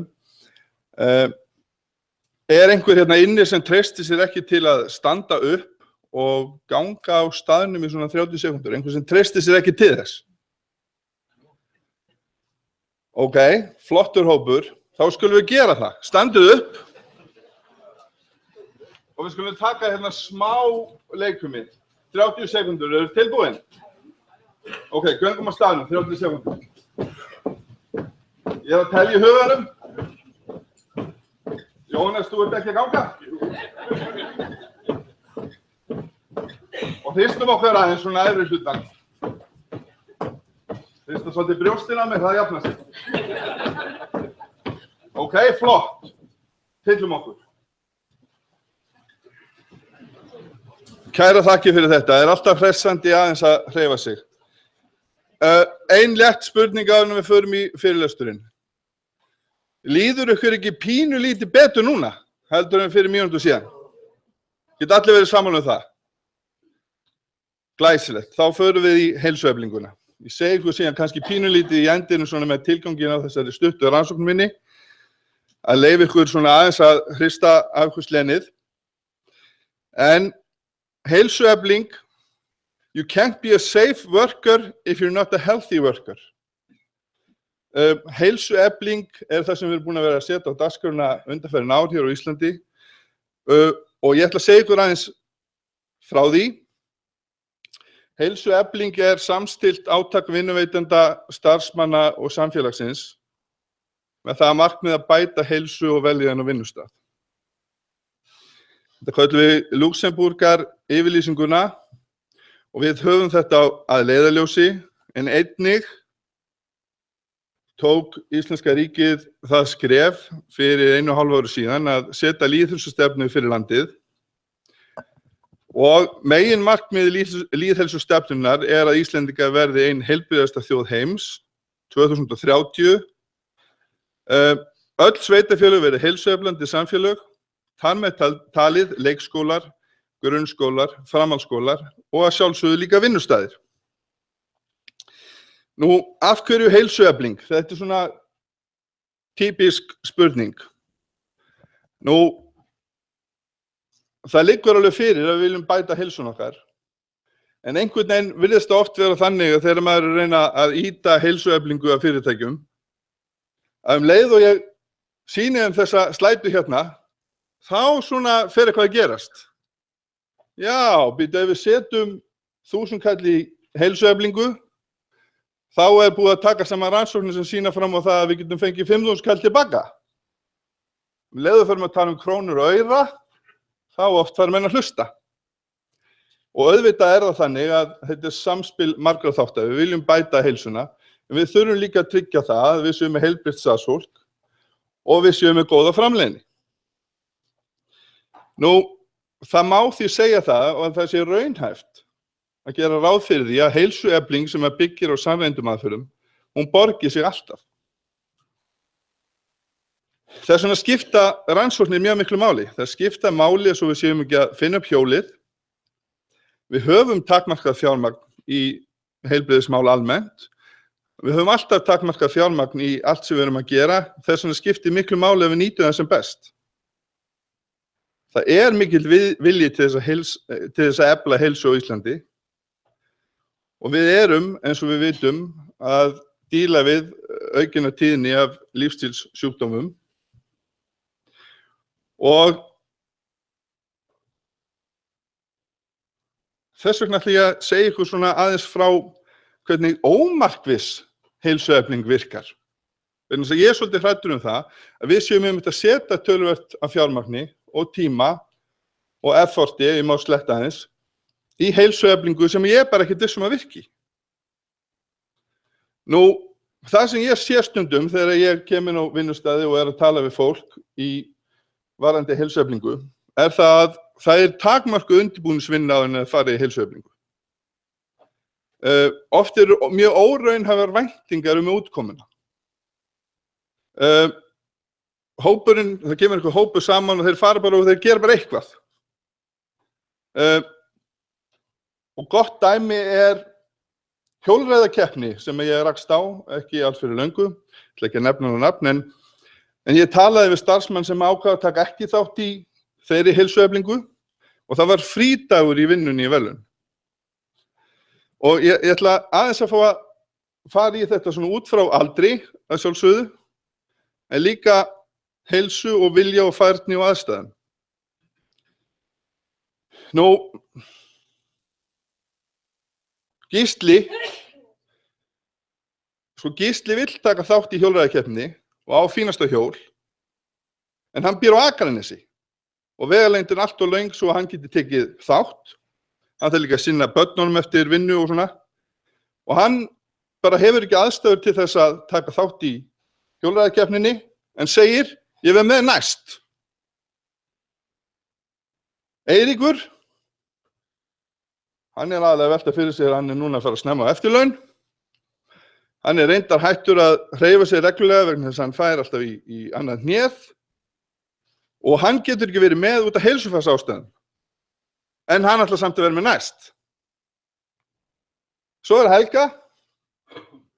Hún hefur virkilega gaman að því hjóla, vill taka þátt í keppninni, Eini gallinn er nýbúin að kaupa sér íbúð, gamla hjóli fór á haugana og hún getur ekki tekið þátt út af fjárhagslegum ástæðum. En hún ætlar að vera með næst. Það ætla allir að vera með næst. Og út úr þessu kom að innan við 10% af vinnustaðnum gat tekið þátt í heilsueflingunni. Og hún samt framkvæmt. Og þá fór ég að velta fyrir mér, kannski ætti ég að tala meira um það hvernig á ekki að gera heilsueflingu. Þannig ég ákvað að koma með þetta dæmi. En að sjálfsögðu er hægt að gera heilsueflingu vel. Við þurfum bara að taka tillit til þess að við erum öll mismunandi. Við þurfum að undirbúa okkur vel. Við þurfum að passa það að íhlutin sé framkvæmd og hún sé rædd innan vinnustaðarins. Stundum eru bara heilsufars upplýsingar starfsmann ekki til staðar áður en þeir farið af stað. En, við verðum átt okkur að því að grundvallar spurningin á að vera svo, getur fólk tekið þátt? Og ég held að flestir geti tekið þátt ef við einmitt gerum það sem ég var að gera hérna rétt áðan. Við byrjum á því að kanna hvort að fólk hafi getu til þess að taka þátt í heilsueflingunni. Og ég spurði ykkur að því. Er einhverjum inni sem að treysti sér ekki til þess að standa upp og ganga á staðnum í 30 sekúndur? Það var enginn sem sagði að svo væri. Síðan leiddi ég ykkur áfram inn í framkvæmdina, sýndi ykkur að ég var að ganga á staðnum í 30 sekúndur. Ég sagði ykkur að ég myndi telja í huganum, þannig þið þurftu ekki að gera það. Og þó svo ég hef nú ekki farið djúpt í áætlunargerðina, þá var ég minnst og búin að hugsa áður en ég kom hérna að þetta skildi vera planið. Þannig að það var einhver íhlutun og síðan spurði ég ykkur eftir á, leið ykkur betur? Leið ykkur betur heldur en fyrir mínútu síðan? Og svarið var já. Þannig að þarna var ég strax búin að sjá það, ég var búin að meta árangurinn. Þetta var ekkert flóknara heldur en þetta. Þegar við förum út í heilsueflingu og margt af því getur verið mjög skemmtilegt og gott fyrir vinnustæðin, þá þurfum við að hafa þessa þætti allra í huga. Við þurfum að velta fyrir okkur að gera einhvers konar mat á heilsu, einhverja greiningu á getu. Og það er best að gera það út frá áhrifaþáttum heilbrigðis. Við þurfum að velta fyrir okkur umhverfinu, félagslegum þáttum. Við þurfum að taka saman eitthvað stöðumat, hvernig vinnustæðurinn hefur það. Það er rosalega gott og nauðsynlegt að taka saman heilsueflingarnefnd, skipa hana þvert á fyrirtækið. Þannig sem flestir hópar innan fyrirtækisins hafi eitthvað input í það hvað á að fara að gera. Nú, þetta allt saman að sjálfsögðu eykur árangur. Nú, áætlunum íhlutun út frá þessum þáttum verður að fylgja einhver raunhæf langtíma markmið. Einhver heilsueflingar markmið til lengri tíma fyrir vinnustæðin. Vegna þess að við sjáum það að heilsuefling sem er gerð eftir sannreyndum aðferðum, hún skilar mestum árangri eftir 3 til 5 ár. Og við erum nú ekkert sérstaklega gjörn á það Íslendingar að plana til 5 ára. En ef við gerum það, þá sjáum við verulega return of investment, sem að sletti nú pínu í viðbót. Nú, við þurfum að mæla þessa íhlutun sem við erum að gera. Ef það er ekki mælt, þá að mínu viti er tilgangurinn lítill. Við vitum ekki hvað við erum að fá tilbaka. Mælingin skiptir lykil máli. Nú, það þarf ekkert að vera kannski gríðarlega yfirgripsmikið, en það er að gefa okkur einhverju hugmynd um það að það sem við erum að gera, að það virki. Og það getur verið einfaldur spurningalisti. Minnkaði virkilega streitan í þessu átaki sem við vorum í. Jók fólk á vinnustæðunum virkilega hreyfingu eða kannski snýrast upp í andhverfu sína. Það er nefnilega þannig að heilsuefling, við þurfum að passa okkur á því að gera hana á jákvæðan og svona hátt sem að ýtir undir það sem flesti getur tekið þátt, vegna þess að ef svo er ekki, þá getur hún líka snúist upp í andhverfu sína. Fólki finnst að vera út undan og svo framvegis, það fær ekki að taka þátt, vegna þess að enginn var að taka tillit til þeirra aðstæðna. Og það viljum við alls ekki að gerist. Nú, í grunninn má eiginlega segja að vinnustæðinu þurfa að hafa þessa 4 hluti að leiðarljósi til þess að tryggja góða og virka heilsueflingu. Hafa mótaða langtíma heilsueflingaráætlun sem byggir á skilningarlyndum verkferlum, þar sem stöðumat og greining út frá áhrifaþáttum heilbrigðis leggur grunnina að ákvörðunartöku íhlutun og markmiðasetningu. Nú, tengja viðvarandi heilsueflingu inn í aðra stefnumörkun og uppbyggingu innan fyrirtækisins, svo sem mannauðsstjórnun, fræðslu, jafnvel hvatakerfi, viðverustjórnun og fleira. Nú, stuðla að reglulegri heilbrigðisfræðslu sem miðar að því að auka færni til lífsstílsbreytinga ásamt upplýsingagjöf til þess að auka vitund starfsmanna út frá þeirra áhuga. Og mér langar að taka það aftur fram út frá þeirra eigin áhuga. Ekki bara áhuga eins eða 2 manna á kaffistofunni.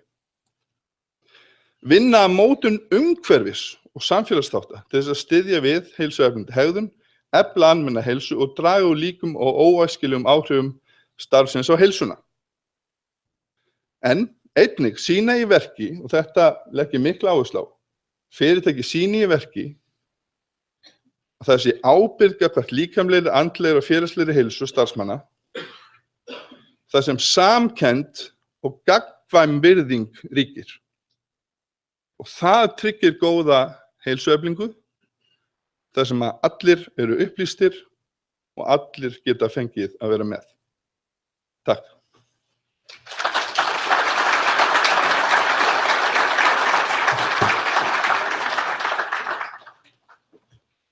Engi spjöld á þig. Ekki einhverja spurningar? Frábær fyrirlestur. Eru allir í góðu formi? Flott. Eru þið viss? Það er eins, ég vissi þetta. Það eru nokkra spurningar hérna úti, sko. Við erum að halda svolítið þétt upp. Takk fyrir góðan fyrirlestur. Dóra Hjálmarsdóttir heiti ég hjá Verkísverkfræðistofu. Mér langaði að spyrja hvort þú gætir nefnt nokkur dæmi þarna umhverfis þættina sem við mótum til þess að stuðla að betri heilsu. Já, ég held að klassískasta dæmið sé stiginn. Ég held að við getum öll tekið undir það. Við erum nú nýflutt hjá Vinnueftirlitinu og þar er stigi alveg upp á 8. hæð. Og ég auðvitað sá fyrir mér að það er alveg frábært að reyna að fá fólk til að hvetja þau til þess að taka stigann sem dæmi. Stiginn er til staðar. Ég veit ekki hvað kollega mínir hérna við Vinnueftirlitinu segja. En já, þarna er einn sem fekk ekki að vera með í hugmyndinni.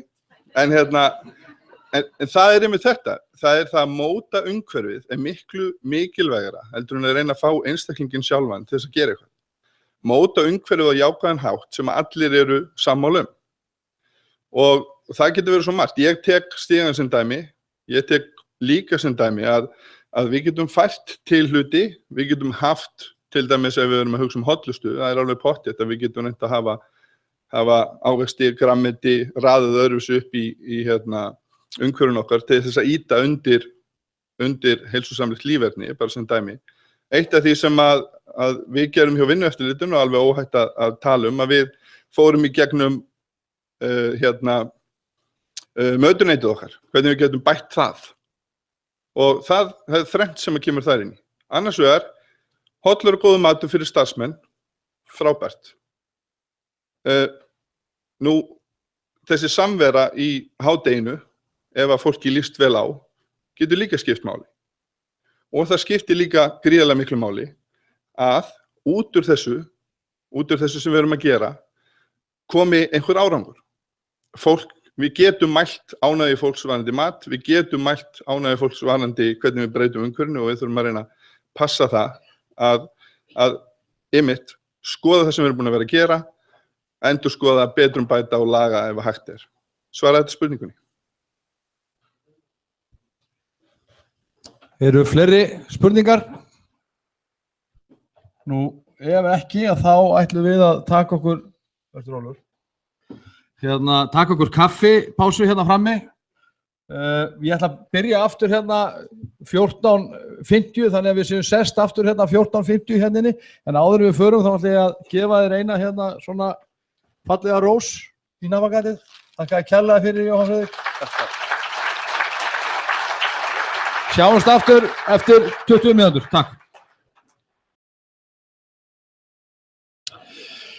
Jæja, þetta kom þriðja jæja. Ég er búinn að labba fram og segja til þess að jæja. Mér sýnist að fólk vera að skila sér aftur hérna inn í salinn og þá skulum við bara fara að halda áfram. Það gerðist fyrir mig eins og gerist fyrir frægustu leikara. Maður fyllist sviðskrekk árum að labba á sviðið og ég gleymdi nokkrum línum sem ég átti að fara með hérna í upphafi, þannig að ég tek það bara núna meðan fólk er að tínast inn. Ég gleymdi að kynna sjálfa mig. Ég er engin annar heldur en Guðmundur Þór Sigurðsson, verkefnastjóri hjá fræðslu- og upplýsingadeild Vinnueftirlit ríkisins. Nú vitið þið það. Mér sýnist fólk svona nánast vera komið í salinn og þá langar mig að kynna og hlakka mikið til að hlusta á hana Helgu Jónsdóttur sem er framkvæmdastjóri BSRB og hún ætlar að tala við okkur um tilraunaverkefni um styttingu vinnuvikunar. Helga, gjörðu svo vel.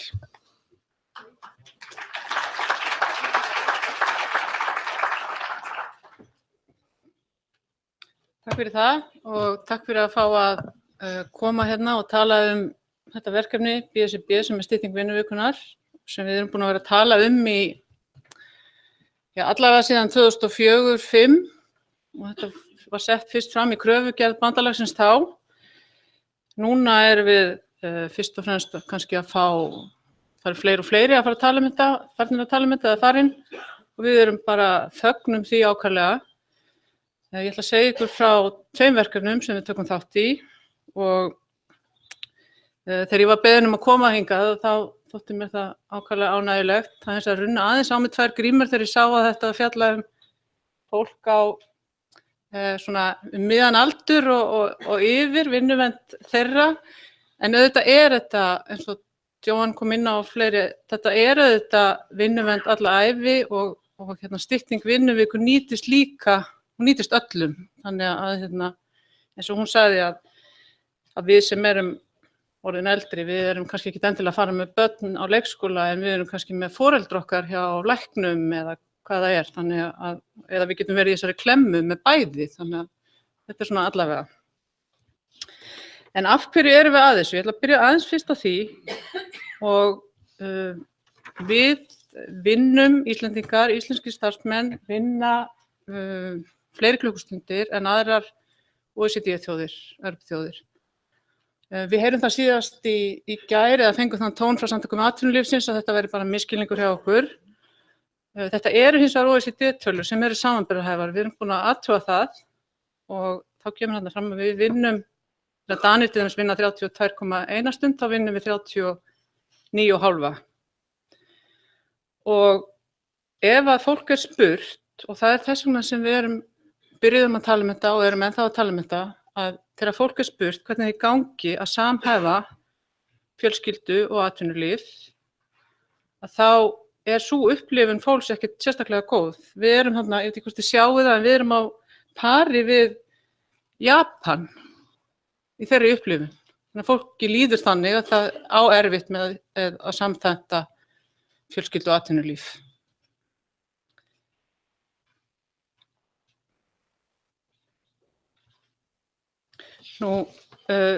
Vinnuvikan, lögum með vinnuvikuna var breytt 1971 og tók gildi í upphafi á 72 og það eru næstu 50 ár síðan þetta var. Síðan hefur þetta vinnumarkaðurinn og vinnumenningin breyst mjög mikið. Við erum komin með starfsstéttir eins og mannauðsstjóra, mannauðsráðgjafa, alls konar. Við erum komin nýja tækni, internetið, við erum komin símann, vitið. Maður byrjar klukkan 7 á morgnana að lesa póstinn sinn, áður en allavega gerir ég það, áður en fyrir rúmunum með þessa. Búin að svara öllum erlendapóstinum áður en fyrir vinnuna. En við erum samt ennþá að mæla frammistöðu fólks út frá því hvað við erum lengi á vinnustaðnum.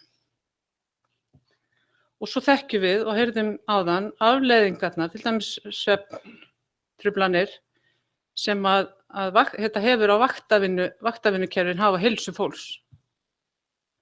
Þannig að það líka eitthvað nýtt sem þetta er ekki bara sem sagt, fólk sem vinnur hefðbundin vinnutíma, heldur líka vaktavinnu fólki og við vitum miklu meira núna afleiðingar af vaktavinnu en við gerðum áður. Þannig að það er ýmislegt sem hefur breyst og þess vegna viljum við taka þessa umræðu. Hvernig er okkar vinnumenning og hvernig ætlum við að skipuleggja okkar vinnutíma og þá fjölskyldulífið í framhaldinu.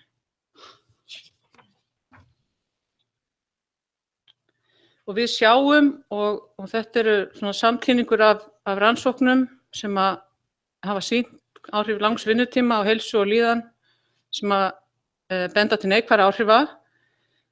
Það er streita, það er álag og eins og ráðherrann kom inn á áðan, kulnun í starfi, sjáum við í auknum mæli, það er ekki bara líkamlegar afleiðingar. Þannig að það sem við í þessum tilraunaverkefnum sem eru 2, annars vegar hjá Reykjavíkurborg og ríkinu, það er nákvæmlega þetta sem við erum að skoða og kanna. Hefur stytting vinnutíma, bætir hún líðan okkar í vinnunni, minnkar hún álagið, minnkar hún þessa upplifun af því að við séum í stöðugri streitu að ná heim eða ná í leikskólan eða hvað það er. Getum við farið oftar út að hlaupa eða getum við sinnt okkar áhugamálum eða þurfum við minni hvíld eftir vinnuna. Nú,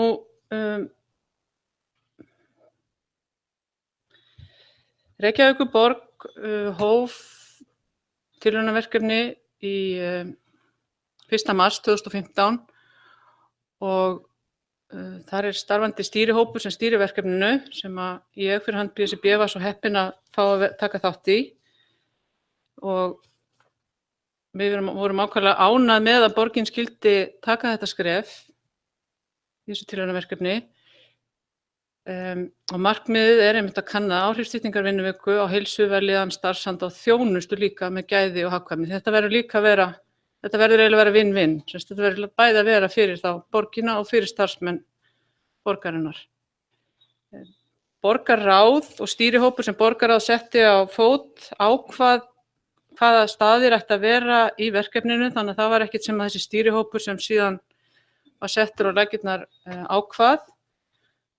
En hins vegar var útfærslan svolítið í höndum starfsstaðanna og okkar í stýrihópnum. Og barnaverndin hún styttir sinn vinnu, það hættir fyrr á föstudögum og það hætta, styttingin er þar 4 tímar vegna þess að það þótti svona óheppilegt að stytta rétt fyrir hádegismat, þannig að það var svona að því hlutinu til erfiðara, meðan að þjónustumiðstöðin upp í Árbæ, hún lokar fyrr á daginn. Við kynntum niðurstöður í Ráðhúsinu á málþingi 12. maí fyrir þessa 2 vinnustaði. Þær niðurstöður þóttu lofa það góðu að það var semst ákveðið að halda áfram með verkefnið og stækka það. Og þá voru teknir inn fleiri vinnustaðir og ákveðið að framlengja það núna til 1. nóvember. Og núna eru sirka 280-300 manns í verkefninu. Það getur vel að einhver ykkar vinni á þessum vinnustöðum sem eru, ég veit það ekki, en það er sérst hverfa á verkbækistöðarna, það er þeir sem að taka snjóinn og sópa göturnar og þjónust okkur öðru leyti þegar við kannski flestir sofandi. Laugardalslaugin sem hætti í verkefninu, það er vegna þess, kannski einfalda svarið við því er að vakta planið, það einhvern veginn gekk ekki upp, fólk upplýði það að það væri bara að hlaupa hraðar á þessum tíma þegar var vaktirnar urðu einhvern veginn ekki alveg nógu, það var skapaðist meira álag, skulum við segja, á vöktunum sem voru þegar var. Já. Nákvæmlega. Nei. Já, nákvæmlega. Og þetta er sko öryggissjónarmið af því það þurfa að vera ákveðin fjöldi á vöktum í Sundlaug, það bara. Og þannig að það svona skapaði þetta. ætlaði einhver annar að segja eitthvað. Nei.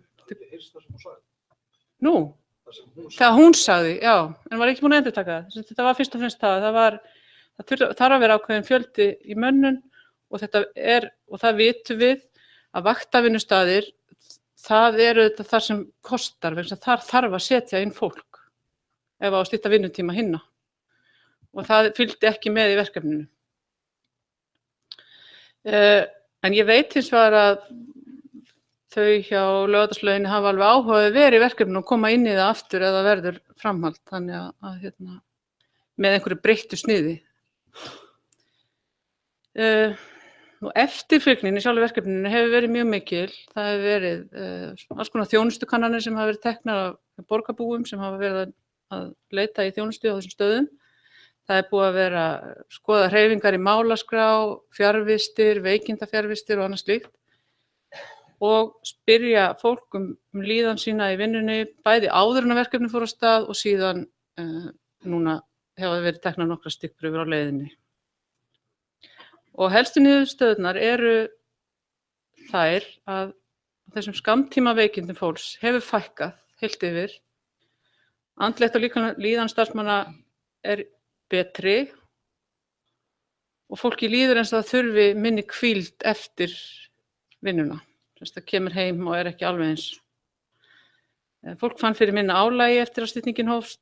Það hafði jákvæð áhrif á samræmingu atvinnu og einkalífs og það er líka, þegar fólk var spurt líka, fyrir fleiri rannsóknir sem hafa verið, fólk hefur spurt hvað gerirðu og maður gátu kannski farið út í búð og keypt í matinn á þess að börnin væri með eða farið á kaffihús með mömmu eða það var bara alls konar, það farið í líkamsrækt eða tekið til í húsinu eða hvað mann gera og það er meiri sveigjanleiki til samveru með fjölskyldunni. Nú það hefur dregið úr andlegum og líkamlegum einkennum álags, starfsánægja hefur aukist á flestum starfsstöðum.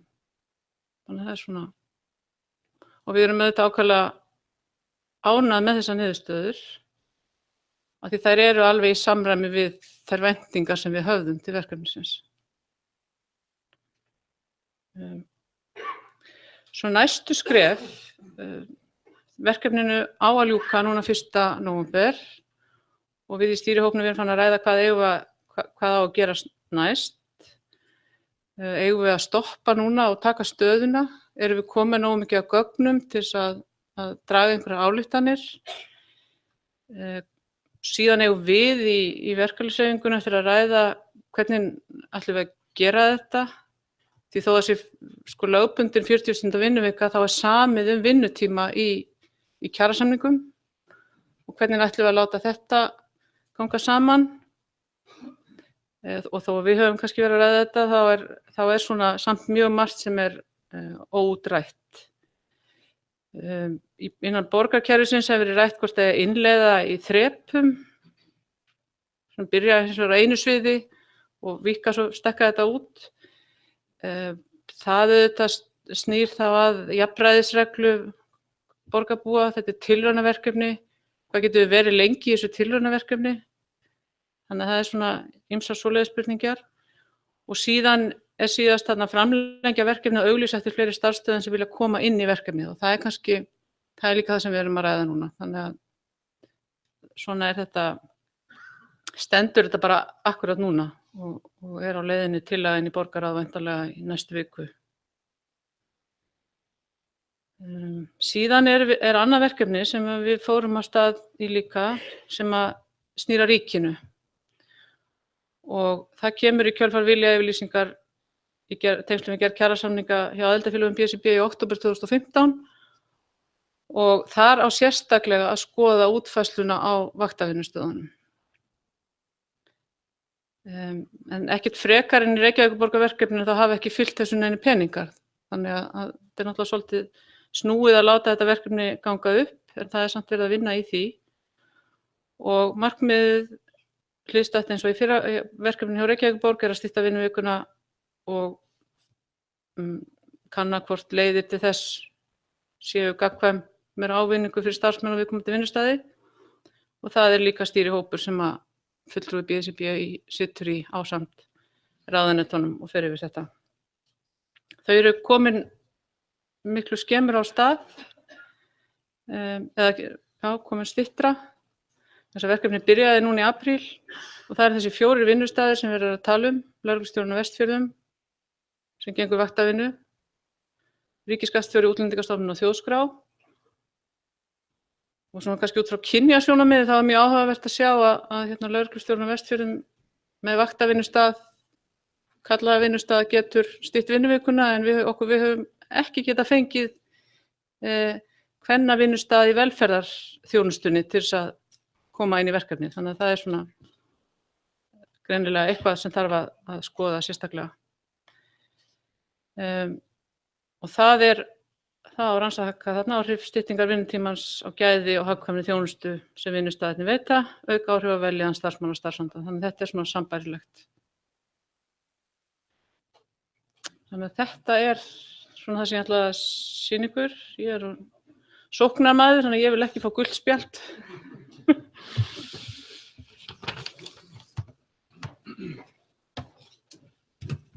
Mjög áhugavert. Ég ætla að nota mér tækifærið og koma með fyrstu spurninguna. Hvað vandamálið? Ég bara spyr. Vilji. Já, og þá langar mig að koma með aðra. Því ekki byrjað á til dæmis spítalunum með fólk sem vinnur vaktavinnu að stytta þetta niður. Og ég að varpa sprengju hérna út í samfélaginu. Sko, ef ég mætti ráða ein, þá væri náttúrulega bara innu við 36 stunda vinnuviku, en það ekki þannig. Það bara svo margt, ég veit ekki, ég svo sem get ekki svara fyrir spítalanum, það hefur ekki verið hægt að framkvæma þetta. Og í þessari vinnu með ríkinu að fá vaktavinnustað, hvort sem það deild á Landspítalanum eða það hefur bara, það örugglega þannig að það svo þröngt skorið. Stakkurinn svo smár, eða eitthvað. Það allan að komin, já, byrjum hérna. Kannski vinnur eitthvað hérna sem getur svarað því, sko. Já, þakka þér, þetta mjög áhugavert verkefni sem þú ert að lýsa. En á þeim vinnustöðum sem ég þekki til, þá það nú yfirleitt þannig að 40 stunda vinnuvikan dugir ekki. Og það þurfa að vera kannski 10-15 tímar í yfirvinnu til að klára verkefni. Og sama tíma mikill skortur á vinnuafli og ekkert atvinnuleysi. Þannig maður veltir svona fyrir sér þeirri grundvallarspurningu hvort þetta getur gengið upp almennt. Og það væri vissulega mjög æskilegt.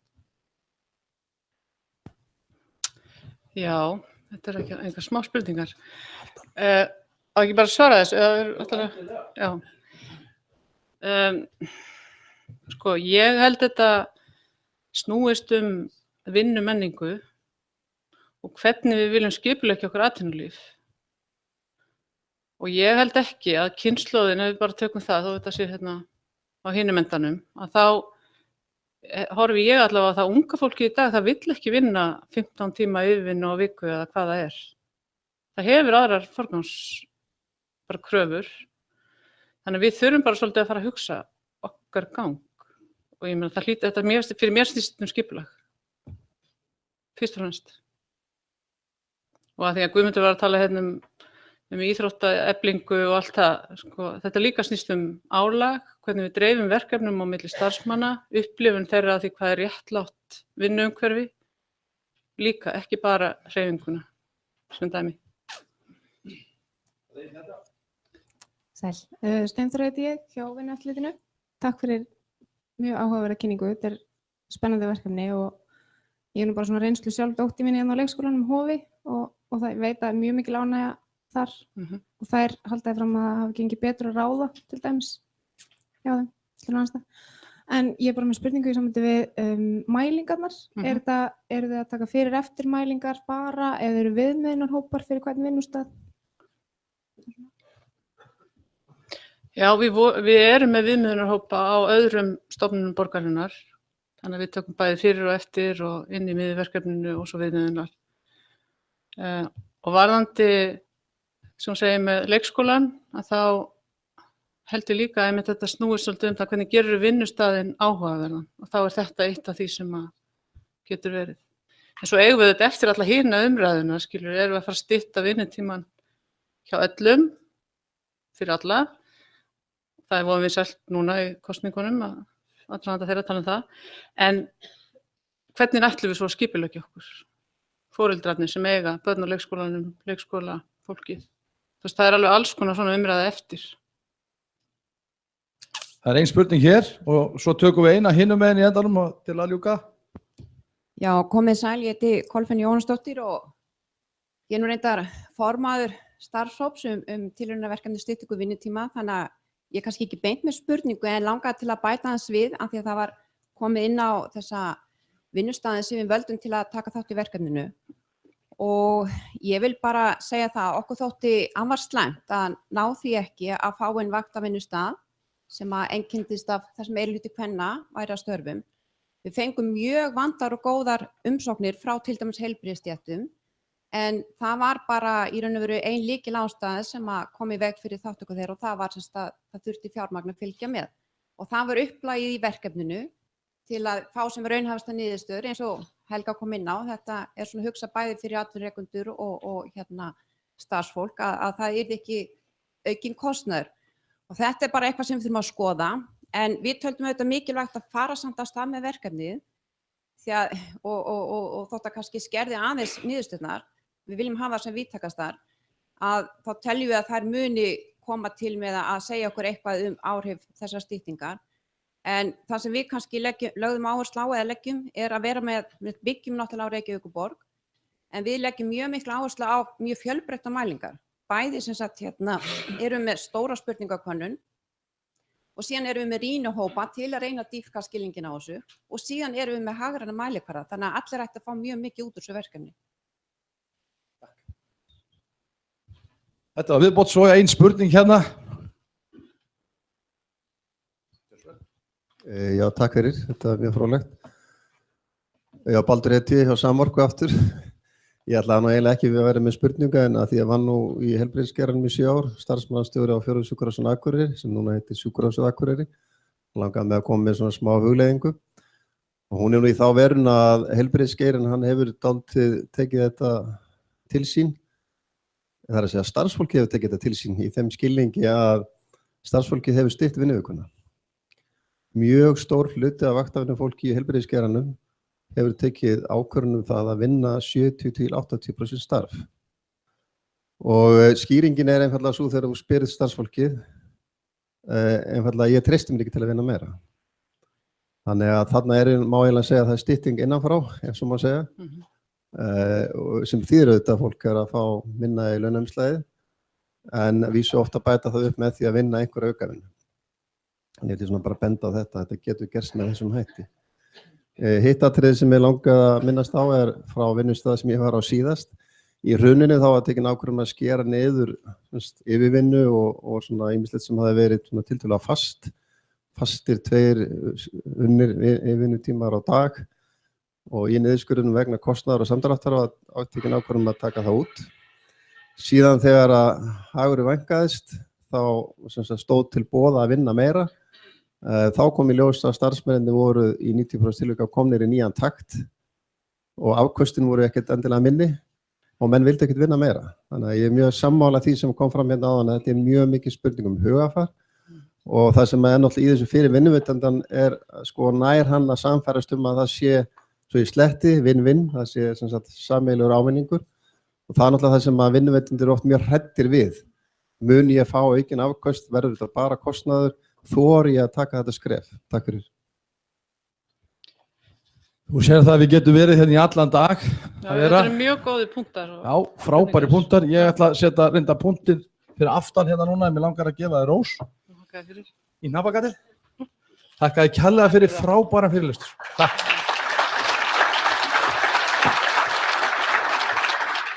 Og ef einhverjar speglur í tímanum, áttu ykkur á því að ég er að halda tíma hérna sko. Nú langar mig að kynna til Guðmundur, nafnum minn hérna frá Vinnueftirlitinu, hann ætlar að tala við okkur hvernig geti þjónustöðaðilar stutt vinnuvernd og áhættumat fyrirtækja. Og hann kemur, nú er ég að reyna að multitaska hérna, ég er ekkert vola góður í því.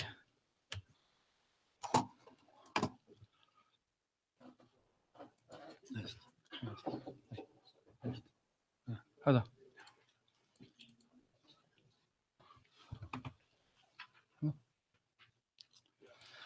Gjörðu svo vel, Guðmundur.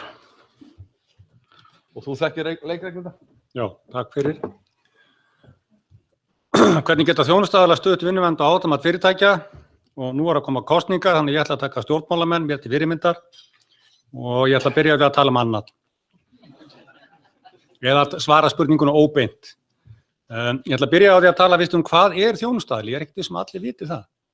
Og svo í öðru lagi, hvað automat? Þannig ég ætla að byrja á því að koma inn á þetta, svo ætla ég að reyna að svara þessari yfirskrift að einhverju leyti. Nú Vinnueftirlitið viðurkennir þjónustaðila og sérfræðinga í vinnuvernd og það gert samkvæmt vinnuverndarlögunum og þessari reglugerð sem kom út 2012 og heitir viðurkenningu þjónustaðila og sérfræðinga sem veita atvinnurekendum þjónustu við gerð áætlana öryggi og heilbrigði á vinnustöðum. Hverjir geta fengið viðurkenningu sem þjónustaðilar? Það eru eingöngu fyrirtæki. Það eru bara fyrirtæki sem eru þjónustaðilar í vinnuvernd. Innan fyrirtækisins verður svo að vera að lágmarki einn sérfræðingur. Það er að segja það er að starfa sjálfstætt. Oftar eru nú þjónustaðilar held ég með fleiri sérfræðinga, einn eða marga sérfræðinga og þjónustaðilar geta líka gert samning við aðra þjónustaðila. Sérfræðingur í vinnuvernd fær eingöngu viðurkenningu ef hann er einstaklingur. Og hann verður að hafa tiltekna menntun, háskóla, iðn, tæknimenntun og svo aðeins þarna einn. Það er hægt að meta líka annað reynslu og aðra menntun, en fyrst og fremst háskóla eða iðnmenntun. Og svo verða menn að sækja sérstakt námskeið hjá Vinnueftirlitinu sem er 2,5 dagur og við höfum haldið það í janúar ár hvert. Það er alls ekki verið að dýkka sérfræðinga á sínu sviði, heldur að sýna mönnum öllum hin sviðin, breikka sýnina hjá sérfræðingunum. Og hérna sjáum við meira skilyrði sérfræðingsins. Hann þarf að hafa fullnægjandi þekkingu á heilbrigðissviði, í félagsvísindum, á tæknisviði eða öðru sambærilegu sérsviði. Svo hann sé færum að meta og bregðast við hættum vegna vinnuvistfræðilegra þátta eins og eðlisfræðilegra, efnafræðilegra, líffræðilegra eða sálfræðilegra þátta. Og svo nákvæmlega hvað Vinnueftirlitið er að viðurkenna. Vinnueftirlitið er að viðurkenna að þjónustaðilinn sé hæfur til að gera skriflega áætlun öryggi og heilbrigði á vinnustað sem meðal annars felur í sér mat á áætlun og áætlun heilsuvernd. Og þetta hefur verið kallað síðustu 10 árin, þetta köllum við í daglegu máli áhættumat. En þetta er formlega reglugerða heitið. Nú Vinnueftirlitið hefur skipt vinnuumhverfinu í 5 svið sem að sérfræðingar eru viðurkenndir eftir og það er hægt að fá viðurkenningu á fleiru en einu sviði og mér minnir einhverju séu nokkur með viðurkenningu á 3 sviðum og ég man ekki hvort að einhverjir með viðurkenningu á 4 eða 5, en þá þurfa menn að ansi breiða menntun og reynslu. En til að þjónustaðili fái heildstæða viðurkenningu þá verður hann að hafa sérfræðinga á öllum 5 sviðunum. Og hér er mynd sem að margir þekkja og þetta eru sviðin sem við viðurkennum sérfræðinga á og þjónustaðilar sem sagt veita. Sá sem er með heildstæða þjónustu, hann veitir þjónustu á sviði hættulegra efna, hreyfastóðkerfi, vélar og tæki og svo það sem heitir umhverfisþættir og þetta voru menn svolítið að rugla saman við umhverfismál, það er alls ekki að vera að meina það, heldur eðlisfræðilegu þættina, hávaða, birtu, hita, kulda, raka, líffræðilega skaðvalda og svo framvegis. Og svo 5. sviðið, félagslegir og andlegir þættir. Aðeins hérna að áhættumati. Hvað er áhættumat? Þetta er stysta lýsingin sem við eigum á því. Það er kerfisbundin athugun á vinnu aðstæðum til þess að finna hvort eitthvað í vinnuumhverfinu eða framkvæmd vinnunnar geti valdið okkur heilsutjóni og þá þurfum við alltaf að muna eftir líkamlegu, andlegu og félagslegu heilsutjóni. Og svo þarf að gera skipulega tímasetta áætlun úrbætur. Hvernig ætlum við að fjarlægja hættur? Hvernig ætlum við að takast á við þær hættur sem við getum ekki fjarlægt? Og þetta er allt fjallað í þessari reglugerð frá 2006 skipulag og framkvæmd vinnuverndarstarfs og vinnustofu. Það mjög frjálst hvernig við gerum þetta áætlun, hvernig við gerum þessa skriflega áætlun. Vinnueftirlitið hefur í rúm 10 ár mælt með aðferð sem við köllum 6 skrefa aðferð. Það til erlendis 3 skrefa, 5 skrefa, 9 skrefa aðferð. Það komið út það sem heitir OIRA eða Online Interactive Risk Assessment, gagnvirkt rafrænt áætlumat. Þannig það hægt að beita ýmsum aðferðum þegar við erum að gera þetta. Það eru nokkur skilyrði sem við erum samt alltaf að fylgja. Áhættumat verður alltaf að vera skriflegt. Það verður að greina því vandamál sem eru á vinnustaðnum. Það verður að taka á öllu og áhættumatu verður að vera opið öllum starfsmönnum. Annaðhvort í einhverju físískri möppu eða tölvuskjali sem allir koma í. Og svo á að halda sérstaka slysa, óhappa og atvinnusjúkdóma skrá. Hann eigum að taka saman lágmark einu sinni á ári. Þessu rugla minn aðeins sama af áhættumati, það er ekki skylda að endurskoða áhættumati hjá sér einu sinni á ári, en við verðum að uppfæra þessa skrár og fara yfir þær lágmarki árlega. Auðvitað algengast að vinnustaðir gera sjálfir áhættumat og þeirra starfsmenn. Ef þið ráð ekki við það eða treysta sér ekki til þess af einhverjum ástæðum, það er flókið eða tímafrekt eða hvað í heiminum sem það er, þá verða vinnustaðir að ráða sér viðurkenndan þjónustaðil í vinnuvernd til að hjálpa sér við það. Það má engin annar gera það fyrir vinnustaðin. Þannig að það er einkaréttur þjónustaðil á að gera áhættumat.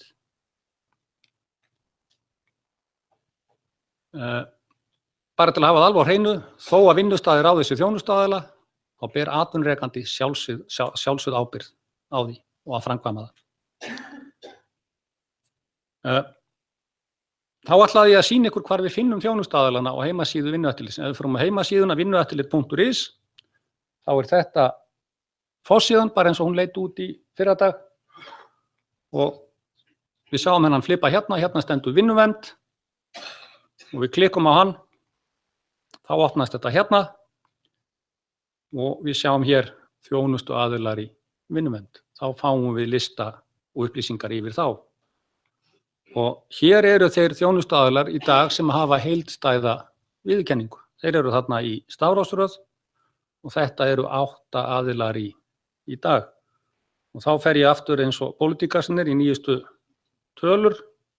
Þetta er eins og er í dag, svo breytist þetta. Hérna sjáum við svo þá sem eru með sértæka þjónustu. Sumir eru bara í andlegum og félagslegum málum eða bara í vélum og tækjum eða bara í líkamsbeitingu. Og þetta eru 22 aðilar í þarna í dag.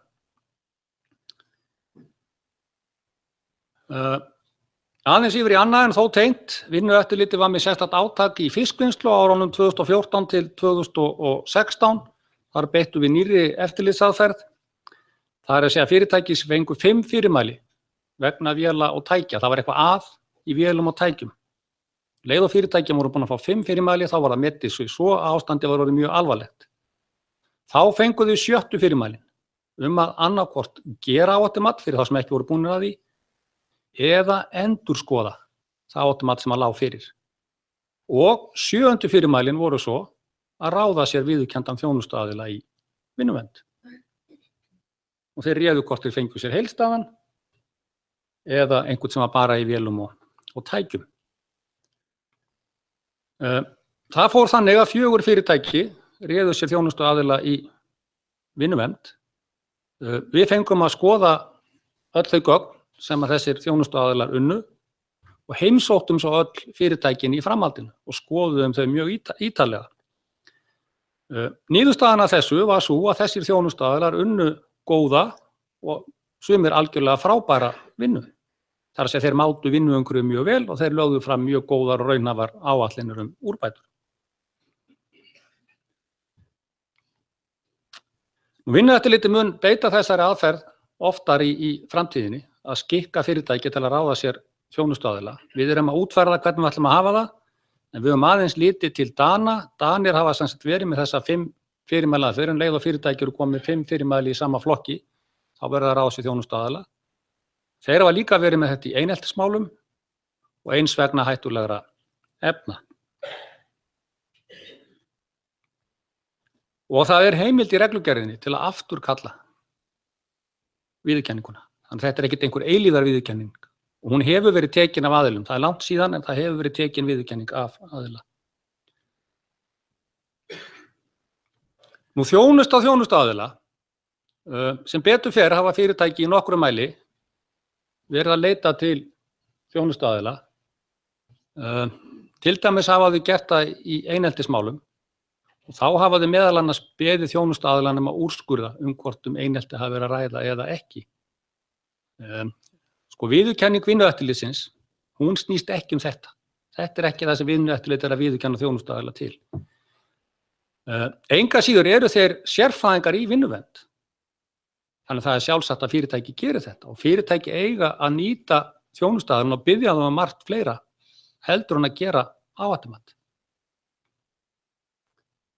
Eins og ég segi, þeir eru sérfræðingar í vinnuvernd, þeir hafa mikla þekkingu og mikla reynslu og eru með alls konar fólk með gífurlega fjölbreytta reynslu á sviði vinnuverndar. Og ég er svo upptekinn á kosningunum að ég ætla að vera hérna með algjöra kosningaglæru í lokin og pólitíkustan hafa svo gaman að því að sýna línuritt, þannig að ég ætla líka að sýna línuritt. Og ég teiknaði línuritt yfir góðan vinnustað og við vitum það á góðum vinnustað að þar gerist allt. Þar eru menn oftast glaðir og duglegir, en þar eru menn stundum líka reiðir og vondir og latir, það kemur alveg fyrir. Þannig að góður vinnustaður, hann lítur nokkurn veginn svona út. Hann sveiflast upp og niður, það gerist margt en á góðum vinnustað, en til langs tíma þá er hann á beinni línu. Hann er ekki á flatri línu, það er bara í líkhúsi sem er flöt lína. Ég er með annar línuritt, það er yfir vinnustað sem er í vanda. Það getur verið alls konar vandi. Hann lítur svona út. Það eru allir menn stundum glaðir en menn eru ofta reiðir. Og menn eru ofta latir og það er ofta eitthvað vesen og menn jafna sig ekki.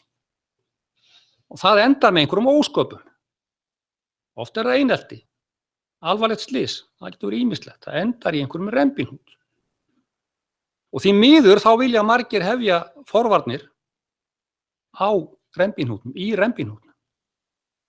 Og þarna vilja menn líka oft sækja þjónustuaðilann og hefja starfið.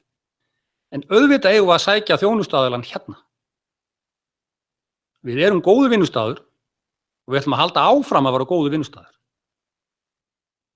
Þannig að leitið til þjónustuaðila oftar og fyrr.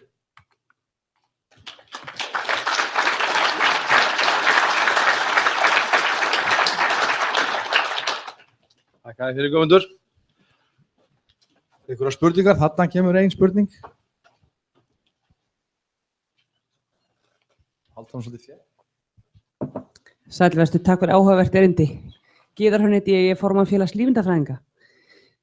Mér langaði að spyrja þig að því að í tengslum áhættumatið þá nefndirðu hérna að það ætti að halda skrá yfir atvinnutengda sjúkdóma, vinnuslys og þess háttar. Getur þú svara með hvernig stendur á því að ef að ekki leikur vafi á því að starfsmaður hefur sjúkdóma á völdum í rauninni ástands á vinnustað eins og við höfum verið að heyra í umræðinu núna eins og myglu, húsnæði og annað. Hvernig stendur á því að sjúkdómar á völdum myglu er ekki skráðir atvinnusjúkdómar? Ég treysti mér ekki til að svara þessu, það er bara stutta svarið. Er Kristinn Tómasson í húsinu, hann er sannlega farinn. Eyjólfur vill svara þessu. Nei, ég vil bara afsaka fjarveru Kristinn sem er náttúrulega okkar sérfræðingur þessu, hann var kallaður á fund til Óttars Proppi og þorði ekki annað en að hlýða því og ég leiði honum það. En hérna, sko, viðurkenndir atvinnusjúkdómar eru náttúrulega kannski ekki, það er kannski ekki orsökin algjörlega tilnefnd, sko, heldur frekar, sko, hver er afleiðingin á líkamann. Og ég held að astmasjúkdómar eða ofnæmisjúkdómar sem að tilheyra myglu, þeir geta alveg fundist í þessari skrá, í þeim viðauka sem þarna er.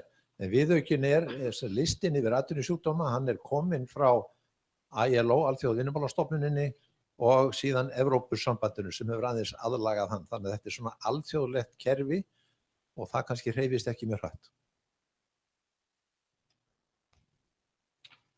Fleiri spurningar?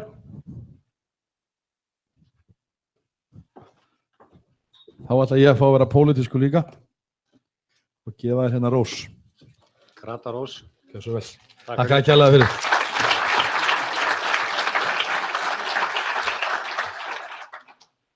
Þá erum við búin að nánast komin að lok. Við ætlum að fá hérna síðasta fyrirlesturinn sem að ég hlakka mikið til að hlusta á því að það er eiginlega þetta sem að allur dagurinn er búin að snúast um. Það er það vinnuvernd alla ævi og við erum að reyna að vera svolítið sjálfbær og þess vegna ákveðum það að fá að heyra frá atvinnulífinu sjálfu og höfum fengið hérna til liðs við okkur Sigurð Pálsson, forstjóra BYKO, til að segja okkur um það hverju kostir að hafa eldri starfsmenn í vinnu. Það verður mjög áhugavert að heyra það. Þannig að ég ætla að biðja Sigurð að koma hérna til okkar.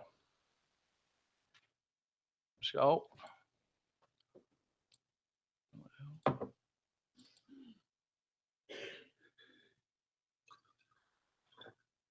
Þetta er hérna.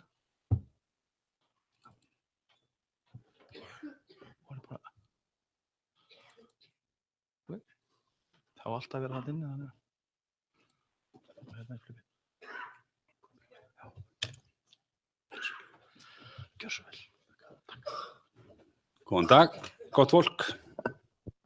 Það var gaman að fá að vera með okkur í dag og hérna deila reynslu BYKO yfir því að hafa fólk á besta aldri ævinnar í vinnu. Það var mjög áhugaverður dagur, sérstaklega fyrir mig að hlusta á þessi erindi sem hafa verið í dag. Málefni mjög mikilvægt og þarft og ég ætla að vona að erindi mitt muni eitthvað svona skýra út hvað afstöðu við tökum til þessa hóps. Mér langar að kasta fram einni spurningu. Ég velti því fyrir mér og ég heyri það skynja það eru aldursfordómar til staðar. Ég er ekki beðinn svar núna. Því að ef að þeir eru raunverulega til staðar, þá finnst mér það vera mjög mikilvægt að fara að vinna á þeim. En áfram. BYKO er komið á þennan aldur 55 ára og því ég var að undirbúa kynninguna að þá er oft með 55 ára, 67 ára, en BYKO er heldur betur ekki að missa starfsorkuna, kjarkinn, viljan og þrekið, heldur BYKO í fulli fyrir og það á líka við fólk á þessum aldri. Ég var líka alltaf að fá nota tækifæri því ég kem fram að aðeins að tala BYKO. Það þekkja allir BYKO, hjá BYKO starfa 400 starfsmenn. Flest öll þekkjum við BYKO fyrir vörurnar okkar, málingu, verkfæri, festingar, en það er kannski færri sem að vita því að við erum líka í þessu. Í þessu tæknilega flóknu verkefnum. Við höfum náða að skapa mjög sterka stöð í þessum flokkum, álglugum, veggjaeiningum og öðru slíku. En að efni fundarins, það er ekki hægt að tala og skýra út mitt málefni fyrir við stoppum aðeins við þær breytingar sem eiga sér stað í samkeppnisumhverfinu.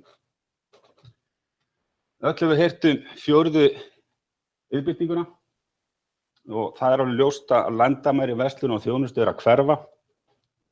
Vefverslanir í sókn, við tökum með því erlendar keðjur, verslanarkeðjur eru auknum mæli að koma hér til landsins.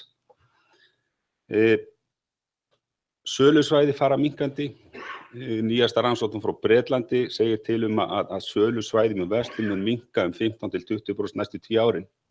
Og þetta eru þetta áskoranir sem að verslun og þjónusta þarf að fást við. Við erum líka að merkja breytta kauphegðun. Við erum að merkja minni tryggð starfsmanna. Við merkjum auknar kröfur styttri vinnutíma, sveigjanlega vinnutíma, sem er bara gott mál, það er besta mál og ég fagna því. Á tímum eins og í dag, þá upplifum við það að það er erfiðara að manna störfin. Á sama tíma er krafa aukna þjónustu, lengri opnunartíma, þið þekkið þetta allt saman. Og það er akkúrat þessi klemma sem verslun og þjónusta eru í dag. Við skiljum það mjög vel að stytta vinnutíman, auka sveigjanleikann og það erum við að gera og þá komum við núna inn á framlag þess hóps sem er komið á seinni hluta starfsævinnar. Í byggingarvörumarkaðnum er það þannig, í mínum bransa er eins og kemur hér fram krafa aukna þjónustu Við sjáum það líka að vöruúrval er alltaf vera flóknara og flóknara. Það er ekki svo mörg ár síðan, það var bara til sandur og sement, menn það eru þetta saman og stiftu. Nú geta menn valið á yfir 30 mismunandi vörunúmer í múrefnum. Þessum sama tíma er verkvill líka minnka. Það fjölgar viðskiptum hjá okkur sem komum mynd af vörum sem að við og ég taldi augljóst allir þetta vita, bara mynd á skrúfu. Hafi ekki hugmynd hvað þetta er. Þetta er þróunin og þess vegna finnst okkur hjá Bíkó afar gott að geta boðið fólki með reynslu, hæfni, þekkingu til starfa. Það eru líka kom þetta fram í dag líka krafa aukna framleiðni, klárt mál að það er það sem eina áskorun verslun þjónustu krafa aukna framleiðni.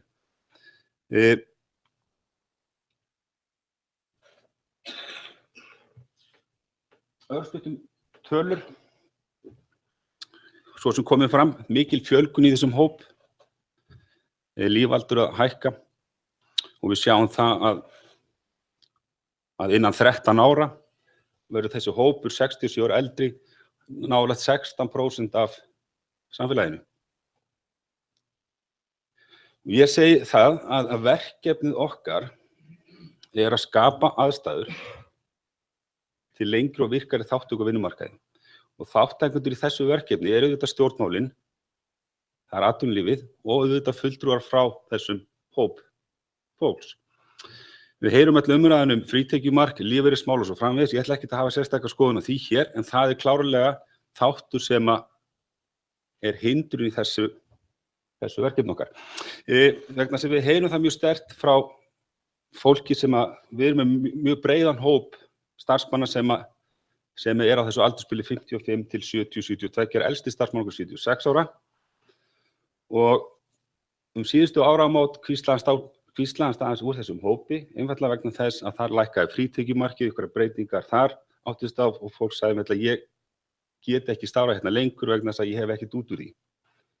En á móti heyrum við líka mjög sterkt að fólk segir það er bara þessi félagslegi þáttur sem er svo mikilvægur. Það er svo mikilvægt fyrir mig að hafa tilgang, ég get ekki verið í sundi og út að ganga allan daginn frá morgni til kvölds. Þetta hef ég bara eftir mínu fólki. Og við bjóðum fólki á þessu aldursbili 3 daga í viku, 2 daga í viku, 1 dag í viku, hvernig sem við vill hafa það. Og það gefur okkur einmitt þennan sveigjanleika, og við erum að tala vinn-vinn áðan, akkurat þennan sveigjanleika til þess að ná fram aukinni hagræðingu út úr vinnuaflinu. Því eftirspurnarkurvan hjá okkur er þetta misjöfn innan dagsins og innan ársins. Hver er skoðun Bíkó? Ég er svo sem búinn að segja hana, hún er einfaldlega þessi. Við erum að leita eftir fólki á öllum aldri og erum að horfa á þennan hóp. Við gerum líka, nú reynir á tæknina.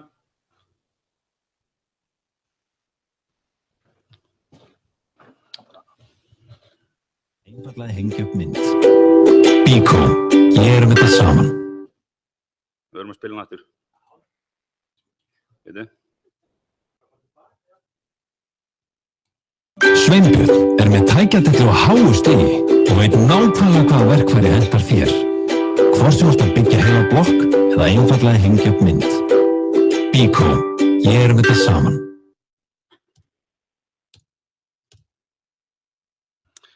Okkar skoðun, einfaldlega þessi, við höfum mjög jákvæð og góða reynslu á störfum þessa hóps.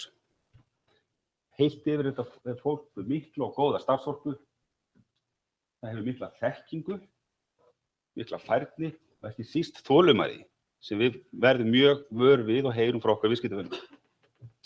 Í hádegismatnum áðan, þá sagði einn við mig, að því ég kem í Bíkó, ég sé hérna mannið með gráa hárið, ungu stelpun hérna er strákin, ég labba til hans.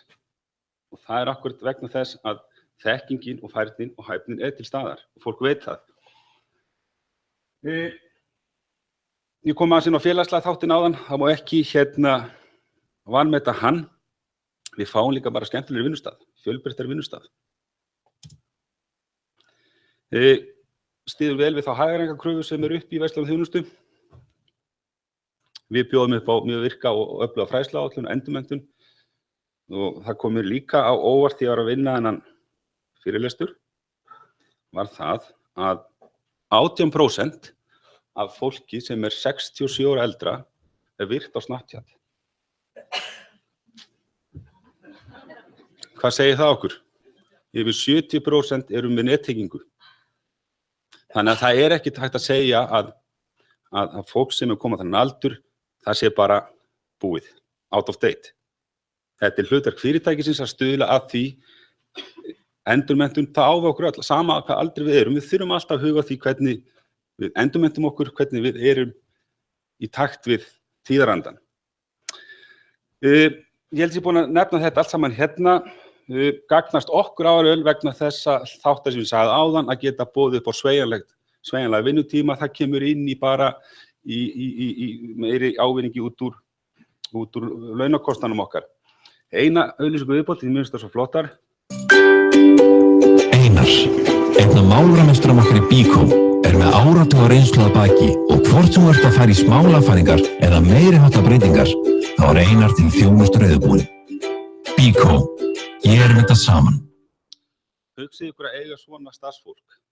Hann Einar, málaramestari, hann veit allt um málingu. Hann veit alveg nákvæmlega hvernig á að gera þetta. Ég stundum segi það við hann fæs að því máling er orðin svo umhverfisvæn, hann fæs hann út á morgunkotnið á mótnana. Kom inn á daginn, hópurinn fer mjög stækkandi, hann er langt frá því að vera einsleitur. Vinnumarkaðurinn er á mínu áliti að fara á mis við mikla þekkingu og það hef ég bara upplifað það eigin raun. Að þeir sem telja þetta gangi ekki upp er að fara á mis við mikla þekkingu. Varavinnu afl á þenslutímum. Ég kom inn á daginn með Snapchatið og nettenginguna og þetta styður allt saman mjög vel við þá glærisumkominu áðan þær breytingar sem eiga sér stað í samkeppnisumhverfinu það að þessi hagræðingarkröfu aukningu framleiðni og svo framvegis. Þannig að þessar breytingar styðja mjög vel við þetta málefni. Svo bara rétt að lokum. Svo ég endurtaki það, okkar reynsla afar góð. Þessi félagslegi þáttur er óbúðslega mikil og við heyrum það mjög sterkt. Lífeyrismál, frítekjumarkið, þessi umræða sem við komum inn á áðan, það er svo hindrun sem dregur á þessa fólks að vera hjá okkur. Takk fyrir mig.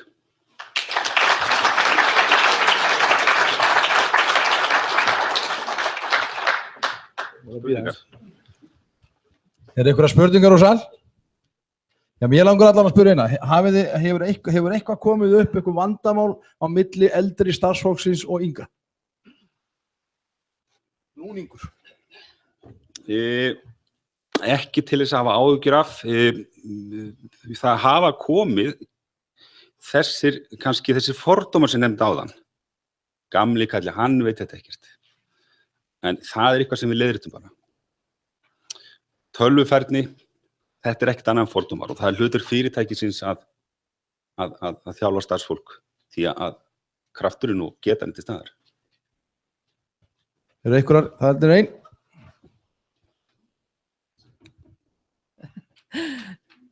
Sæll, þakkaði fyrir erindið. Mér langar að spyrja ég heit Inghildur hjá Vinnueftirlitinu. Hvernig er með veikindafjarvistir? Eða svona milli hópa? Góð spurning, ég beði eftir henni. Með fullri virðingu fyrir ungu fólki og við sjáum, ég kom inn á tryggð starfsmann áðan, við sjáum þessa breytingu eiga sér stað að virðing fyrir störfum hefur minnkað. Það er ekki til í þessum hópi starfsmanna. Það ber mikla virðingu fyrir störfunum og vinnunni. Veikindi eru fátíð, þá er ekki nema að koma upp langtíma veikindi. En við erum ekki að kljást við, þegar ég má segja sem svo, þessa 2 daga í mánuði. Svara þetta spurningunni. Er einhverja fleiri? Þá ætla ég að veita þér eina svona rós í nappagætið og þakka þér kærlega fyrir flotta fyrirlestur. Takk fyrir.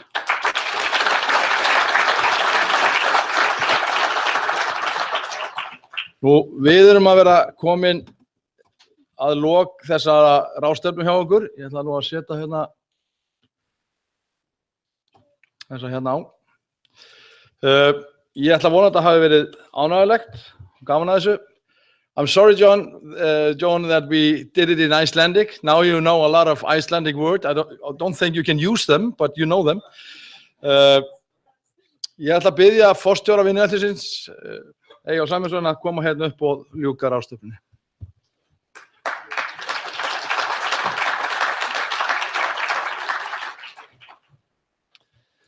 Það hefur verið gaman að vera með ykkur í dag og sjá þetta marga mætta til þess að taka þátt í þessari umræðu með okkur. Hvatinn að þessu öllu sá að menn sjá breytingar í aldurssamsetningu þjóða. Umræða hefur verið mikil það í Evrópu að þrátt fyrir 4. iðnbyltinguna sem mun vera yfirvofandi að þá verði þörf á að nýta lengur starfsævi fólks. Samfélagið þurfi á því að halda. Það eru kannski 2 ástæður. Í fyrsta lagi þá bara einfallega vantar vinnuafl. En það líka vegna þess að það eru stöðugt færri og færri á vinnumarkaði til þess að halda upp í velferð og lífeyri fyrir þá sem að verða eldri. Lífslíkur að aukast og þeim árum þar sem fólk sem sagt búið að ljúka vinnunni og þangað til að það kveður okkur, þeim að fjölga.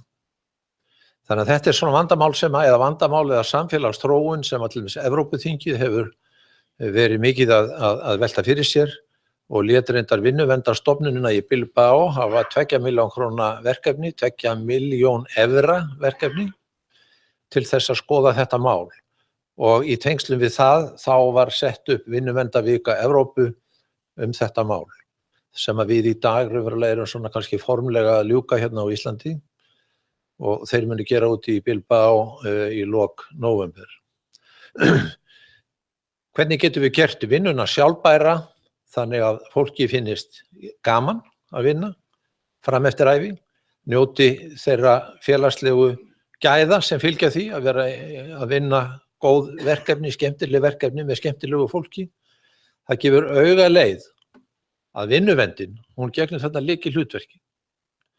Ef störfin ekki sjálfbær, ef að þau slíta fólki þannig niður að það endist ekki lengur heldur en til 60, að þá gengur þetta dæmi ekki upp og þá bæði búið að skerða, má segja mannréttindi, lífsgæði þessa fólks, sama tíma glata samfélagslega verðmætum. Við þessu vilja þjóðir bregðast núna. Þetta sem sagt á vissan hátt svona alþjóðleg vakning þetta mál sem reyndar síðan tengist í hvaða breytingar að verða á vinnumarkaði. Sumir túlka það þannig að tæknin sé að leiða innleiðingu sína með þeim hætti að það muni fækka störfum og vinnan muni minnka. Ég ekki viss það.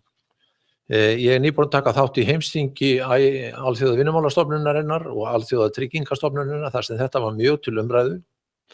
Störfin muni vissilega breytast og það var gaman að heyra hjá forstjóra BYKO að gamla fólkið innan gæsalappa, það getur alveg aðlagað sig, það kann á Facebook og það kann á tölvurnar og það eru fordómar að halda því fram að fólk geti ekki þroskast og þróast í starfi þannig að það ráði við þessar breytingar. Menn vilja hins vegar gjarnan svona skoða hvað þetta þýðir og alls kyns nefndir, til dæmis Stefán Löfven, forsætisráðherra Svíþjóðar. Hann mun leiða stóran panel hjá Alþjóða vinnumálastofnuninni sem að mun velta fyrir sér og reyna að koma með ályktanir það hvað þessar breytingar allar þýða og hvað það þýðir í menntunarkerfum, starfsþróunarmálum og annað fyrir reyndar heimsbyggðina, bæði þróunarlönd og þau sem lengra eru komin. En við höfum heyrt hérna í dag ýmislegt þetta. Guðmundur hafði ekki blað og penna handa hverjum til þess að skrifa niður, þannig að ég verð að gera þetta svona bara upp úr mér eins og ég man þetta. Við heyrðum frá henni Jóhann hvað að gera svona á Evrópuvísi og hvernig rannsóknarstofnanir þar að koma þessum málum og síðan höfum við heyrt ýmsa svona sérhæfða þætti í þessu. Mér fannst ákaflega fróðlegt að heyra þetta svefnin Ég þarf til dæmis að hætta að spara að hafa svona dimmu á kvöldin heima hjá mér, ég ætla. Þetta komna leddperur úr Bíkó í allt saman. Reyndar fór ég í IKEA, það var ódýrara. Og nú er bara flennibirta fram eftir öllu og svo verður bara smá dimmt niður þegar kemur nálgaskvöldið og svo þeir segja konunni að taka melantónín ekki þegar hún er komin upp í rúm, heldur 2 tímum áður og svo framvegis. Þannig að þetta hefur verið mjög lærdómsríkt og við sáum líka að það er hægt að fá aðstoð og þjónustu til að bæta vinnuumhverfið og mjög gott að fara í gegnum það og síðan, sko, ég bara veit, ég veist nú dálítið í Bíkó, sko. Ég leita alltaf á honum Eyjólfi nafna mínum sem er maður á eftirlaunum og veit allt. Þannig að sem að reyndar í Bíkó þegar þið voru í Garðabænum. Sko, maður sér það bara gráhærður, gamall, þar er reynslan eins og þú komst inn. Og miklu frekar heldur en einhver 20, 25 ára. Reyndar geta þeir nú verið snöggir að læra og orðið bara ágæti smá saman. Þannig að það eru margir fletir á þessu, en þetta er skemmtilegt viðfangsefni, það er gaman að velta þessu fyrir sér. Það eru margir fletir á þessu og til dæmis, ef við ætlum að stytta vinnuvikuna, sem verður náttúrulega mjög spennandi, sjálfur saknaði ég þess að hafa ekki meiri tíma í öll mín áhugamál, þá fer það ekki saman að fólk þurfa að hætta snemma. Þess að ég oft hugsa til finna vinna mína, þeir meira en minna búnir á því 60. Sko, það fer ekki saman ef að samfélagið er þannig og það er að lækka aldurinn sem að fólk fer á lífeyri og við viljum líka stytta vinnuvikuna. Þá erum við að minnka vinnumagnið frá báðum endum. Ef við ætlum að ná markmiði fækkun vinnutíma í hverju viku, þá verðum við líka að hafa umhverfi og kannski styður þetta hvað annað.